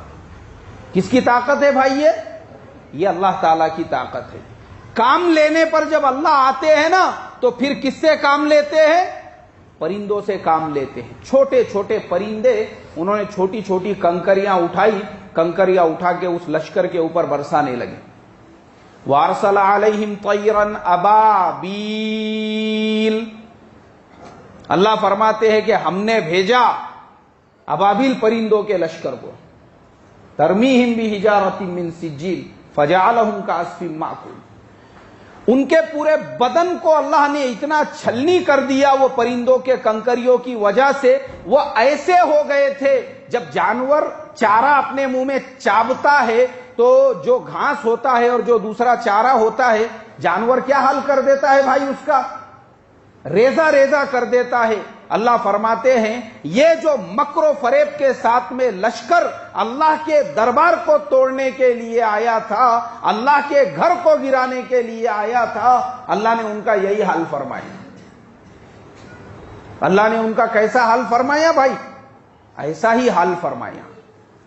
اب دیکھو اس واقعے میں ایک عبرت ہمارے ملک کے اندر بھی, جن لوگوں نے اللہ کے گھر کو توڑنے کے لیے پہل کی تھی, آج اس واقعے کو تقریباً 28 سال ہو چکے ہیں. لیکن میں آپ کو ان میں سے کچھ لوگوں کی کارگزاری سنا کے بعد ختم کروں گا, کافی وقت ہو چکا ہے. وہی لوگ جو اللہ کے گھر کو شہید کرنے میں آگے آگے تھے, اللہ نے ان میں سے کچھ لوگوں کو ہدایت عطا فرمائی, اور جب ان کو ہدایت ملی وہ خود دائی بنے, اور ان کے ہاتھ پر اللہ نے ہزاروں کو ہدایت عطا فرمائی. کتنوں کو ہدایت عطا فرمائی بھائی؟ ہزاروں کو ہدایت عطا فرمائی. کچھ ایسے ہیں, ابھی میں 2 دن پہلے ایک کا انٹرویو سن رہا تھا, وہ بیچارہ روڈ پہ بھیک مانگ رہا ہے. کیا کر رہا ہے وہ؟ اس نے کہا ہم کو استعمال کیا گیا, ہماری زندگی کی سب سے بڑی غلطی تھی جو آج ہم اس عذاب میں مبتلا ہوئے ہیں. گھر میں بیوی مر چکی ہے, بچے مر چکے ہیں, کوئی ایک لقمہ کھلانے کو نہیں ہے, اس لیے روڈ راستے پہ کیا مانگنا پڑ رہا ہے؟ بھیک مانگنی پڑ رہی ہے. پھر ایک کا انٹرویو سنا, وہ کہنے لگا میرے کمبر پر گنبد کا ایک حصہ گرا, ریڑھ کی ہڈیاں ٹوٹ چکی ہے, پچھلے 28 سال سے میں پلنگ پر ہوں, کوئی میرے منہ میں پانی ڈالنے والا بھی نہیں ہے. کس کا عذاب ہے بھائی یہ؟ اللہ کا عذاب ہے. اور بہت ساروں کو تو اللہ نے ایسا ذلیل کیا, وہ مجھے اور آپ کو زندے نظر آ رہے ہیں لیکن وہ زندہ ناش بن چکے ہیں. اللہ ایسی ذلت سے ہماری حفاظت فرمائے.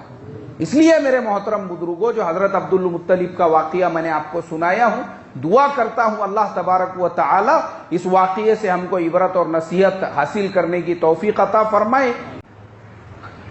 حضرت عبداللہ کی عمر جب 24 سال تھی تو ان کا نکاح قبیلہ بنو نجار میں آمینہ بنت وہب کے ساتھ میں کیا گیا. نکاح ہونے کے بعد چونکہ عرب کا یہ معمول تھا کہ عرب کے لوگ تجارت کی غرض سے وہ مکہ المکرمہ سے ملک شام کا سفر کیا کرتے تھے, تو یہ جو جماعت تھی حضرت عبداللہ کی, جو تجارت کی غرض سے ملک شام روانہ ہو گئی. ماشاءاللہ انہوں نے ملک شام میں تجارت کی, اور ادھر حضرت آمینہ جو تھی, اللہ کے نبی صلی اللہ علیہ وسلم ان کے پیٹ میں منتقل ہو چکے تھے. حضرت آمینہ ابھی حالت حمل میں ہی تھی, تو حضرت عبداللہ جو ملک شام گئے ہوئے تھے, نبی اکرم صلی اللہ علیہ وسلم کے والد صاحب, واپسی میں ان کی طبیعت خراب ہو گئی, اور طبیعت خراب ہونے کے بعد چونکہ مکہ اور ملک شام کے درمیان میں مدینہ منورہ آتا ہے, بیچ میں مدینہ شہر آتا ہے, تو اکثر لوگ جو ملک شام جاتے ہیں وہ مدینہ میں قیام کرتے ہیں, چونکہ مدینہ درمیان میں آتا ہے.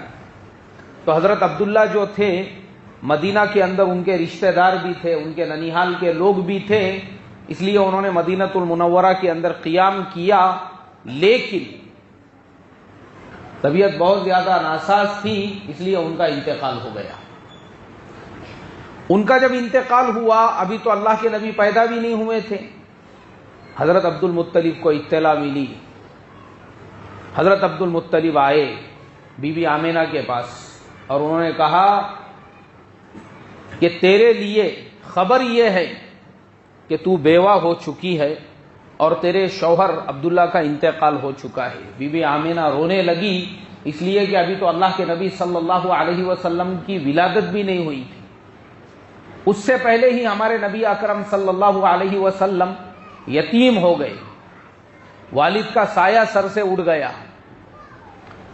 میرے محترم دوستو، حضرت آمینہ حالت عمل کے اندر خواب دیکھا کرتی تھی، ان کو خوشخبریاں سنائی جاتی تھی خوابوں کے ذریعے سے، لیکن ہمارے نبی پاک صلی اللہ علیہ وسلم جو یتیم ہو چکے تھے، اللہ کو ان کو در یتیم بنانا تھا، اس لیے اللہ تبارک و تعالی نے وہ اسباب پیدا کیے کہ ہمارے نبی پاک صلی اللہ علیہ وسلم سے جو پورے عالم میں کام لینا تھا اس اعتبار سے آپ کی تربیت ہو سکے۔ اب میرے محترم دوستو، اللہ کے نبی صلی اللہ علیہ وسلم کی جو ولادت ہے وہ ہے 9 ربیع الاول، پیر کے دن صبح صادق کے وقت، 22 اپریل سن 571 عیسوی، یہ اللہ کے نبی صلی اللہ علیہ وسلم کے پیدائش کا دن ہے۔ صبح صادق کے وقت میں اللہ کے نبی صلی اللہ علیہ وسلم کی ولادت ہوئی، اور جب نبی اکرم صلی اللہ علیہ وسلم کی ولادت ہوئی تو پوری دنیا کا جو نقشہ تھا وہ ایک عجیب طرح سے اس دن کی وہ صبح تھی۔ لوگ کہتے ہیں کہ ہم نے ایسی صبح اپنی زندگی میں پہلی مرتبہ دیکھی۔ مکۃ المکرمہ کے اندر ایک یہودی تاجر، وہ تجارت کی غرض سے آیا ہوا تھا،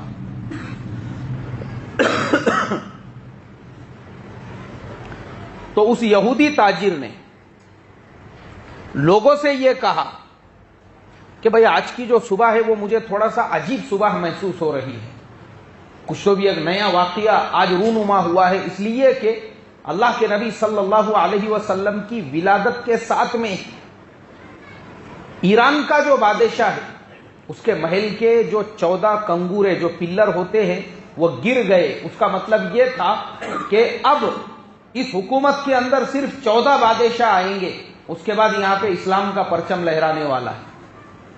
اور دنیا نے دیکھ لیا، اللہ کے نبی صلی اللہ علیہ وسلم کے 63 سال، حضرت ابو بکر صدیق رضی اللہ تعالیٰ عنہ اور حضرت عمر کا جب زمانہ آیا، اللہ نے ایران پر جب مسلمانوں کو کامیابی عطا فرمائی تو اللہ کے نبی کی ولادت سے لے کے تب تک صرف 14 بادشاہ وہاں پہ گزرے تھے، اور یہ 14واں بادشاہ تھا جو حکومت کر رہا تھا۔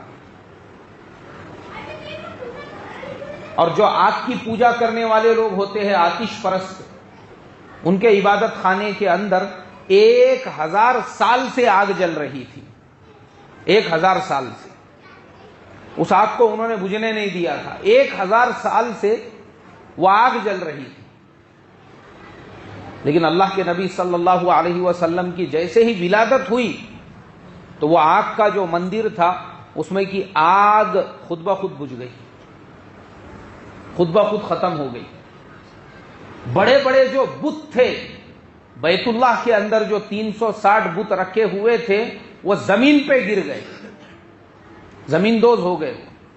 اور جب وہ زمین پہ گرے تو مشرکین عرب پریشان ہو گئے کہ آج کی صبح ایسی کیسی صبح ہے کہ یہ ایسا پہلی مرتبہ ہوا جو ہمارے ہاتھوں کے بنائے ہوئے خدا ہے وہ زمین پہ منہ کے بل گرے ہوئے ہیں۔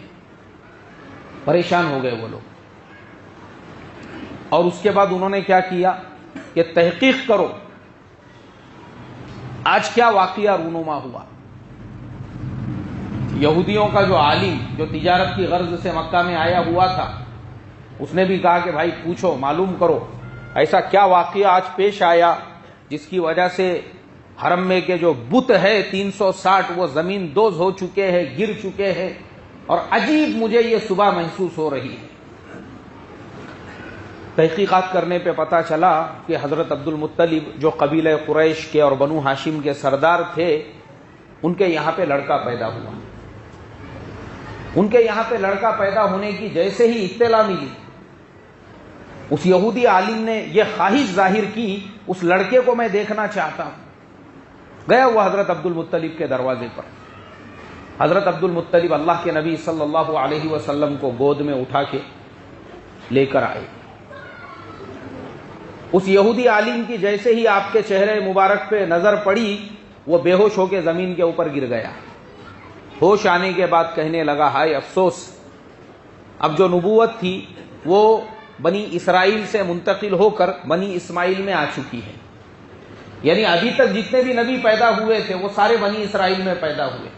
حضرت ابراہیم علیہ السلام کے نسل میں جو نبی پیدا ہوئے بعد میں حضرت عیسیٰ علیہ السلام تک وہ سارے کے سارے بنی اسرائیل میں سے تھے. یعنی حضرت یعقوب علیہ السلام کے جو 12 بیٹے تھے ان 12 کے خاندان سے، ان کو بنی اسرائیل کہتے ہیں. اس لیے کہ اسرائیل جو ہے وہ حضرت یعقوب علیہ السلام کا نام تھا. تو مسلمانوں نے بھی اپنے بیٹوں کا نام اسرائیل بھی رکھنا چاہیے، جیسے ہم لوگ اسماعیل رکھتے ہیں. اسرائیل والوں کے باپ کا قبضہ نہیں ہے کہ انہوں نے ملک کا نام رکھے، انہوں نے اسی لیے رکھے کہ وہ لوگ کہتے ہیں کہ ہم خود حضرت یعقوب علیہ السلام کی اولاد ہیں. کس کی اولاد ہے بھائی؟ یعقوب علیہ السلام کی. اسی لیے کوئی بھی انسان وہ دنیا کا کوئی بھی مذہب قبول کر سکتا ہے، کوئی بھی کون سی بھی ذات سماج کا ہو، وہ مسلمان ہونا چاہے تو مسلمان ہو سکتا ہے، کسی کو کرسچن بننا ہے تو کرسچن بن سکتا ہے، کسی کو بت پرست بننا ہے تو بت پرست بن سکتا ہے. لیکن یہودی مذہب ایک ایسا مذہب ہے جو اس میں وہ کسی کو بھی داخل نہیں کرتے. یہودی کسی کو یہودی نہیں بناتے. کیوں؟ اس لیے کہ جو پیدائشی یہودی ہے بس وہی یہودی ہے، نیا آدمی یہودی نہیں بن سکتا. کیوں؟ اس لیے کہ وہ یہ کہتے ہیں ہم لوگ بنی اسرائیل ہیں. کون ہے بھائی؟ ہم بنی اسرائیل، مطلب حضرت یعقوب علیہ السلام کی اولاد میں سے. تو باہر کے آدمی کو ہمارے بیچ میں کیوں گھسائیں گے؟ بنی اسرائیل ہے. اور ان کا یہاں تک عقیدہ ہے کہ دنیا میں انسان جو ہے وہ خالی ہم ہی ہے، مطلب جو بنی اسرائیل ہے. ان کے علاوہ یہ جو نظر آ رہے ہیں 2 آنکھ والے، 1 ناک والے، 1 کان والے، ہمارے جیسے ہی، یہ سب جانور ہے لیکن نظر آتے انسانوں کے جیسے. کون ہے یہ سب؟ یہ عقیدہ ہے ان کا. وہ انسان بھی نہیں سمجھتے دنیا میں باقی رہنے والے ان لوگوں کو، کیونکہ ان کا عقیدہ یہ ہے جو بنی اسرائیل ہے بس وہی انسان ہے. یہ سوچ ہے ان کی. بہرحال تو مجھے آپ کو یہ بتانے کا ہے، وہ یہودی عالم بے ہوش ہو کے زمین کے اوپر گر گیا اور کہنے لگا ہائے افسوس، اب نبوت جو ہے وہ بنی اسرائیل سے منتقل ہو کے بنی اسماعیل میں آ چکی ہے. اور اس کے بعد میں افسوس کرتا رہا، اس لیے کہ اس نے کہا لوگوں سے، لوگوں یہ جو بچہ ہے یہ معمولی بچہ نہیں ہے. آگے چل کر اس کے پیشانی میں نے جو نور دیکھا ہے اس کو تمہاری نظریں نہیں دیکھ سکتی ہے. اور اس نے وہ نور کیوں دیکھا تھا؟ اس لیے کہ وہ یہودیوں کا عالم تھا، اس کو یہودیوں کی بڑی بڑی مذہبی کتابوں کا گیان تھا، نالج تھا، اس نے اس کی تعلیم حاصل کی تھی. اس لیے اس نے اپنے مذہبی کتابوں میں آخری نبی کی جتنی نشانیاں پڑھ لی تھی وہ ساری نشانیاں اس کو ہمارے نبی پاک صلی اللہ علیہ وسلم کے پیشانی میں نظر آ چکی تھی. درود شریف پڑھو ایک مرتبہ زور سے. اللہم صلی علی سیدنا و حبیبنا و شفیعنا و مولانا محمد و بارک وسلم. اب وہ یہودی عالم جو ہے اس کے بعد میں حضرت عبد المطلب انہوں نے کہا کہ میں میرے بیٹے کا نام ایسا رکھوں گا، پورے عرب میں کسی نے نام نہیں رکھا ہوگا. انہوں نے کہا کہ میں اپنے بیٹے کا نام محمد رکھوں گا. اللہ کے نبی کی والدہ نے کہا کہ میں اپنے بیٹے کو احمد کہوں گی. اس لیے اللہ کے نبی کے 2 نام ہیں. اور آپ کو معلوم ہونا چاہیے کہ ہمارے نبی کا نام محمد اور احمد جو ہے وہ بائبل کے اندر بھی موجود ہے. اس میں موجود ہے بھائی. قرآن میں دیکھو آپ 28ویں پارے میں کیا فرمایا؟ من بعد اسمہ احمد. یعنی حضرت عیسیٰ علیہ السلام نے اپنی قوم سے کہا کہ میرے بعد جو آخری نبی آئیں گے ان کا نام کیا ہوگا؟ احمد ہوگا. اس کے علاوہ ہمارے ملک کے اندر یہ جو ہمارے ہندو بھائی ہیں ان کی جو بڑی بڑی مذہبی کتابیں ہیں، یجروید، رگ وید، سامیہ وید، اتھر وید، یہ ان کی سب سے بڑی 4 کتابیں. کتنی کتابیں ہیں بھائی؟ جیسے مسلمانوں کے نزدیک آسمان سے اتری ہوئی 4 کتابیں ہیں، ویسے ہی ان کی بھی یہ 4 کتابیں ہیں. ان کی کتابوں کے اندر خود یہ تذکرہ موجود ہے کہ اللہ کے جو آخری نبی ہے ان کا نام ہوگا محمدہ. کیا نام ہوگا بھائی ان کا؟ محمدہ. یہ ہے ہمارے نبی کی شان. تو ہمارے نبی پاک صلی اللہ علیہ وسلم کا نام دادا نے محمد رکھا اور والدہ نے احمد رکھا۔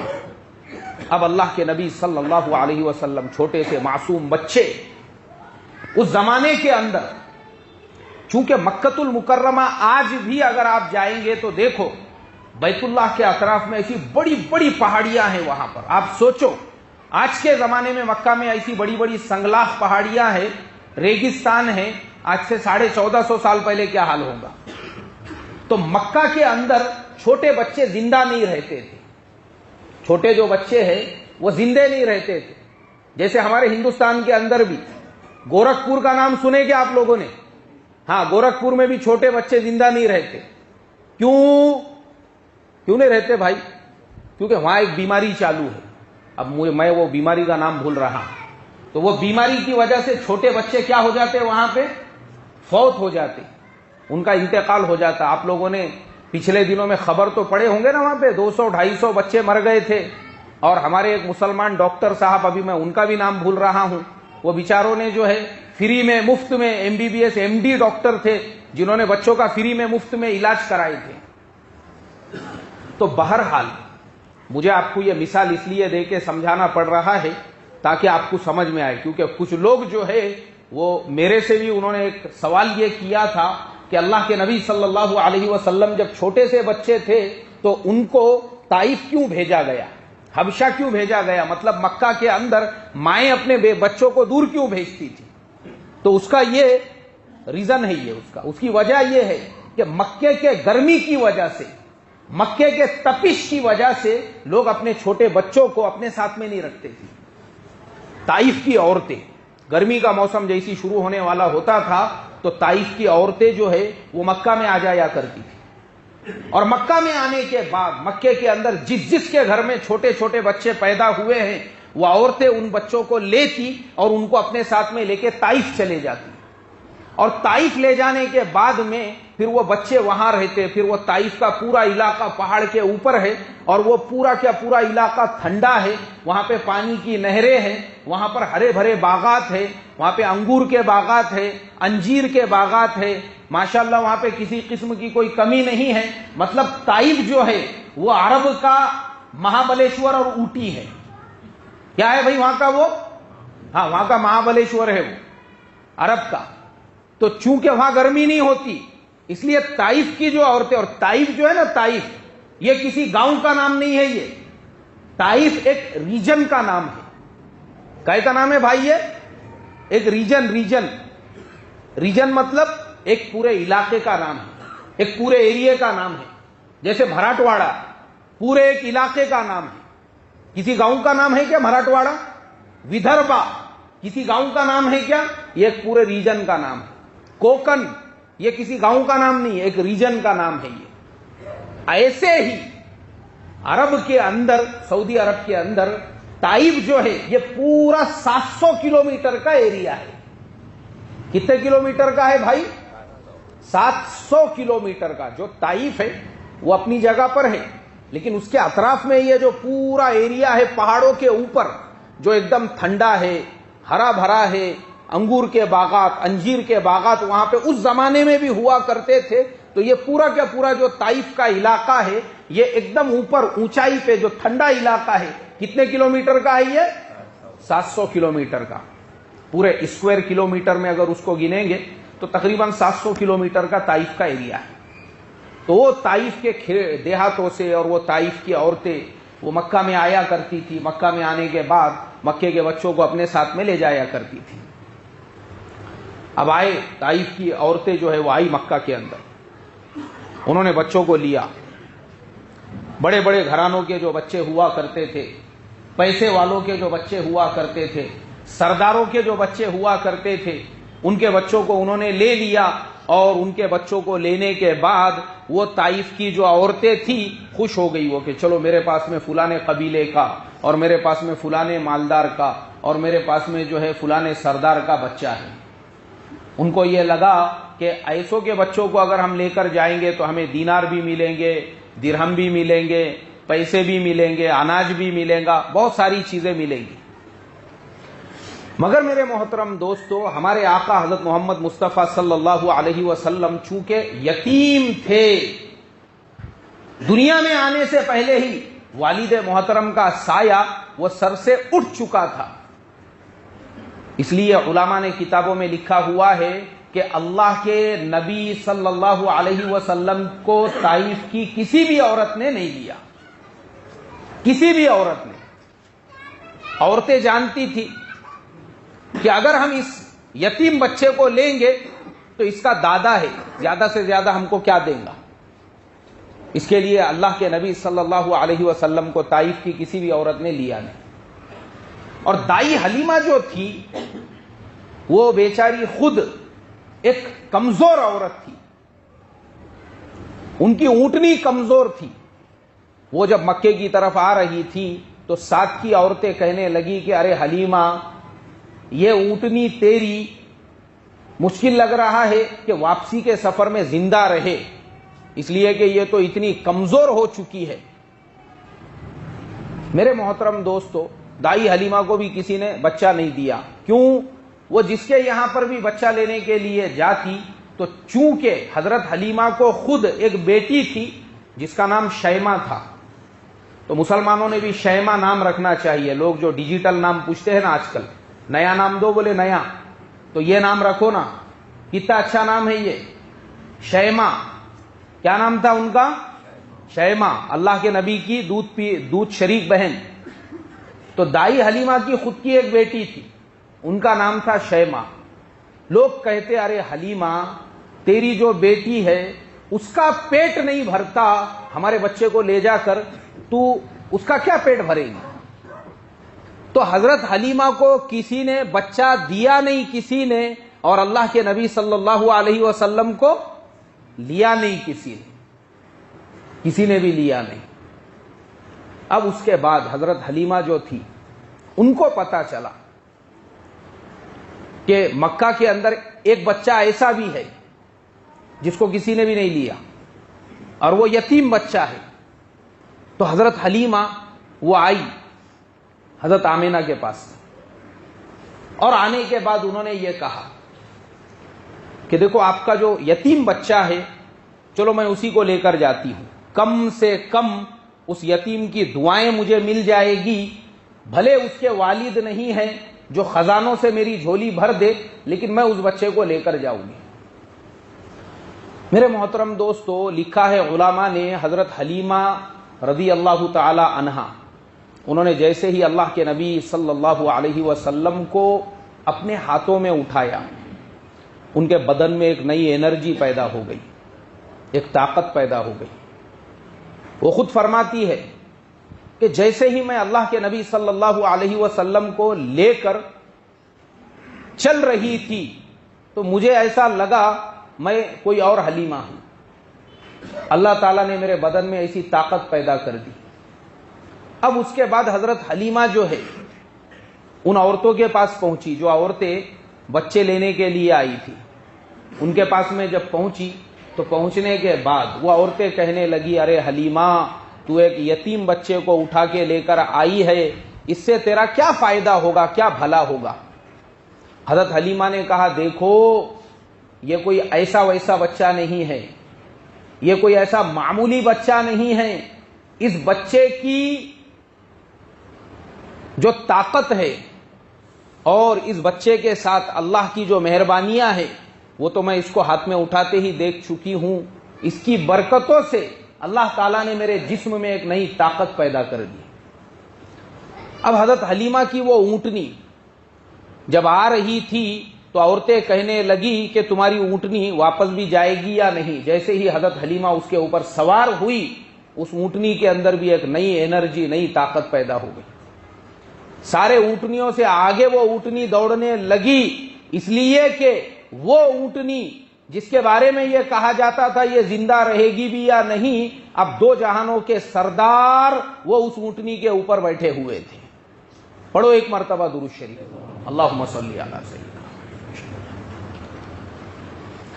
دونوں جہانوں کے سردار جن کے طفیل میں اللہ تعالیٰ نے دنیا کو بنایا، کائنات کو بنایا، جنت کو بنایا، سب کو بنایا، وہ دو جہاں کے سردار وہ دبلی پتلی مریل اونٹنی کے اوپر سوار تھے، اللہ تعالیٰ نے اس اونٹنی کی کایا پلٹ دی۔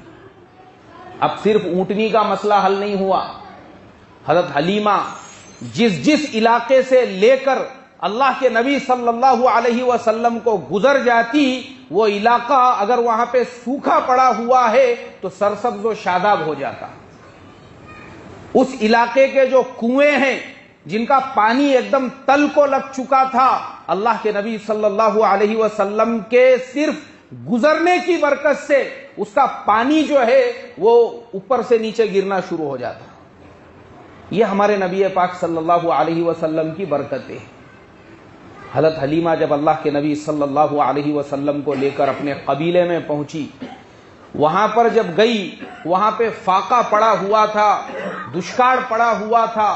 اللہ کے نبی کے پہنچتے ہی قبیلے کے اندر رحمتوں کی بارش ہونے لگی، کنویں پانی سے لبالب بھر گئے اور کھیتیاں لہلہانے لگی، اور حضرت حلیمہ کی جو بکریاں تھی جس کو چرانے کے لیے ان کا بیٹا لے جایا کرتا تھا، اور ان کے شوہر جن کا نام سعید تھا وہ لے جایا کرتے تھے، وہ ان بکریوں کو لے کر جب آئے، وہ مریل جو بکریاں تھی جن کے تھنوں میں سے دودھ نہیں نکلتا تھا، اللہ کے نبی صلی اللہ علیہ وسلم کے حضرت حلیمہ کے قبیلے میں پہنچتے ہی ان کے بکریوں کے تھن دودھ سے لبالب بھر گئے۔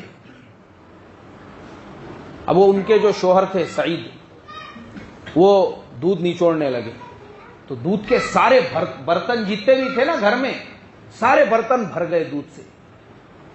انہوں نے خوب پیٹ بھر کے دودھ پیا، ان کے بیٹے نے بھی خوب سیر ہو کر دودھ پیا، ان کی جو بیٹی تھی شیمہ اس نے بھی پیٹ بھر کے دودھ پیا، اور حضرت حلیمہ سعدیہ جو سفر سے تھکی ہوئی آ رہی تھی انہوں نے بھی خوب پیٹ بھر کے دودھ پیا۔ حضرت حلیمہ یہ فرماتی ہے، خدا کی قسم کئی دنوں کے بعد وہ ہماری پہلی رات تھی جس میں گھر کے سارے افراد نے پیٹ بھر کر دودھ پیا تھا۔ کئی دنوں کے بعد گھر والوں کو پیٹ بھر کر کھانا ملا تھا۔ کس کی برکت سے بھائی؟ ارے بھائی بولو نا، ہمارے نبی پاک صلی اللہ علیہ وسلم کی برکتوں سے۔ ابھی تو خالی پہنچے قبیلے کے اندر تو برکتوں کی بارش ہونے لگی۔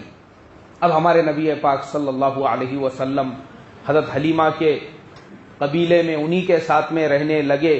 آپ کی عمر بڑھتی گئی اور بڑھتے بڑھتے آپ صلی اللہ علیہ وسلم کی عمر مبارک 2 سال ہو گئی۔ تو چونکہ حضرت حلیمہ جو تھی وہ مکۃ المکرمہ آیا کرتی تھی اللہ کے نبی کو ان کی والدہ سے ملانے کے لیے، طائف دور نہیں ہے مکہ سے زیادہ، میرے خیال سے کچھ 92-93 کلومیٹر ہے آج کے زمانے کے حساب سے، ایک دم قریب ہے مکہ سے، طائف جو ہے نا زیادہ دور نہیں ہے وہ۔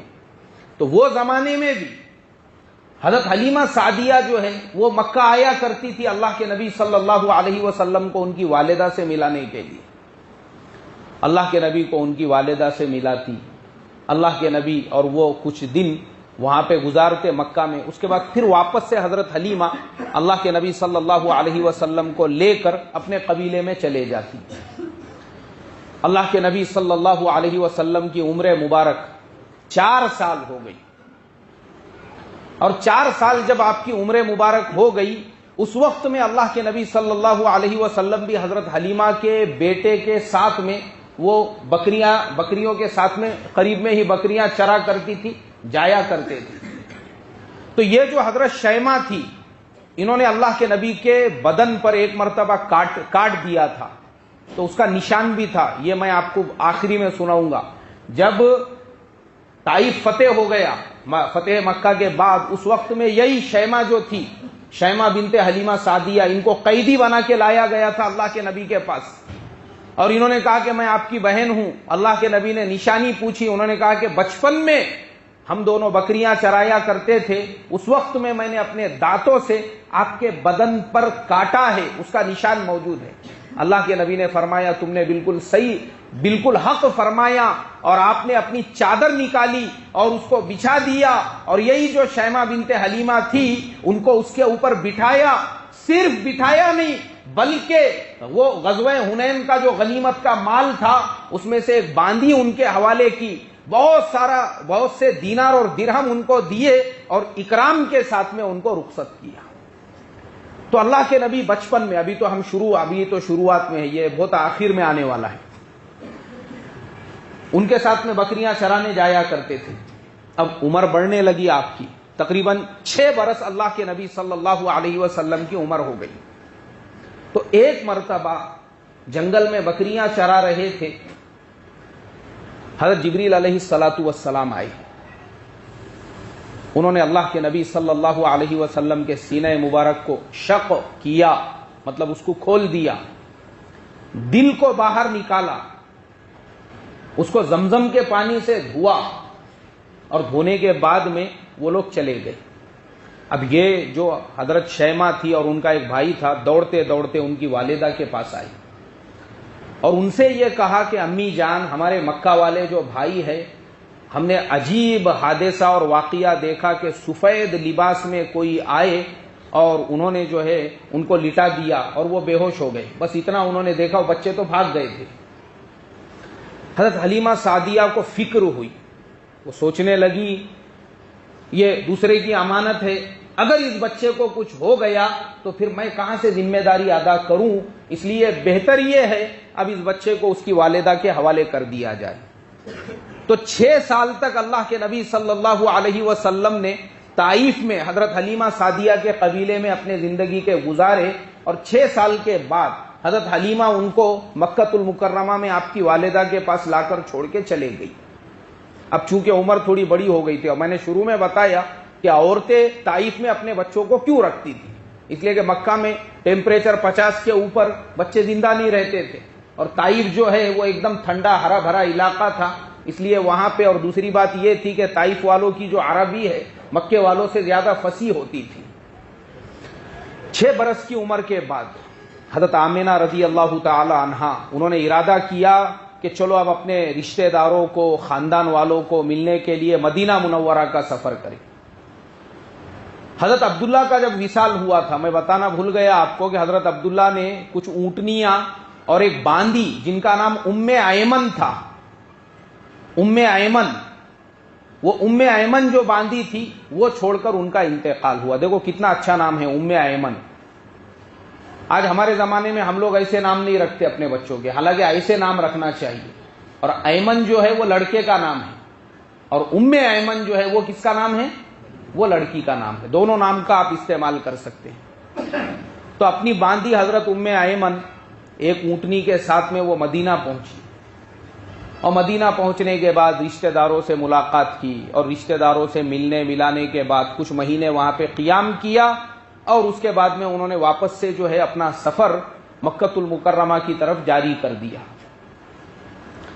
اب جب مکہ کے لیے نکلے تو راستے میں ایک مقام ہے، اس کا نام ابوا ہے، وہاں پہ حضرت آمنہ کی طبیعت بگڑی، وہیں پہ ان کا انتقال ہو گیا۔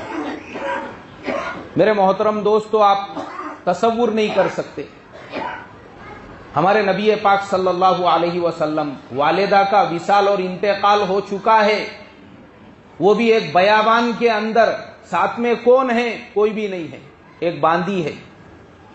وہیں پہ آج بھی حضرت آمنہ کی جو قبر ہے وہ آج بھی اسی مقام ابوا کے اندر پہاڑوں کے درمیان میں، وہیں پہ ان کو دفن کیا گیا۔ اس کے بعد حضرت ام ایمن اللہ کے نبی کو لے کر مکہ المکرمہ پہنچی۔ دادا حضرت عبد المطلب نے آپ کے سر پہ ہاتھ پھیرا، آپ کو سینے سے لگایا، آنسوؤں کی جھڑی چہرے کے اوپر جاری ہو گئی، کہنے لگے بیٹا غم مت کر، تیری والدہ نے جو تیرا نام احمد رکھا ہے اس کے نتیجے ضرور نکل کے رہیں گے، اللہ اس کو رائیگا نہیں کرے گا۔ لیکن میرے محترم دوستو، حضرت عبد المطلب کی بھی جو زندگی تھی کتنی تھی، تھوڑے دنوں کے بعد ان کا بھی انتقال ہو گیا۔ اب اللہ کے نبی کا کون سرپرست ہے؟ ہمارے مولانا یونس صاحب رحمۃ اللہ علیہ یہ واقعہ بیان کرتے تھے تو ساتھ میں یہ فرماتے تھے، بولے ذرا تصور کرو اللہ کے نبی صلی اللہ علیہ وسلم کے ان احساسات کا کہ خود اللہ کے نبی فرماتے تھے جب میرے دادا کا انتقال ہوا اور میں جنازے کے ساتھ میں چل رہا تھا، میرے سر پر شفقت سے ہاتھ رکھنے والا کوئی بھی نہیں تھا، دادا کے جنازے میں چل رہے ہیں، بولے میں کبھی دھکے کھا کے ادھر جاتا، کبھی دھکے کھا کے ادھر جاتا، پیار اور محبت سے مجھے اپنانے والا کوئی نہیں تھا، لیکن حضرت عبد المطلب نے اپنے انتقال سے پہلے حضرت ابو طالب کو یہ وصیت کی تھی، بولے دیکھو عبداللہ اور تمہاری والدہ وہ ایک ہی ہے، تم سگے بھائی ہو، اس لیے اگر مجھے کچھ ہو جاتا ہے تو محمد کی ذمہ داری وہ تمہارے اوپر رہے گی۔ اس کے بعد حضرت ابو طالب نے ہمارے نبی پاک صلی اللہ علیہ وسلم کو اپنی کفالت میں لیا۔ انشاءاللہ اگلے ہفتے ہمارے نبی پاک صلی اللہ علیہ وسلم کا بچپن اور نکاح کا واقعہ بیان ہوگا۔ آپ تمام لوگوں سے درخواست ہے وقت پہ پہنچنے کی فکر اور کوشش کریں، ایک مرتبہ درود شریف پڑھ لیں۔ اللہم صلی علی سیدنا و حبیبنا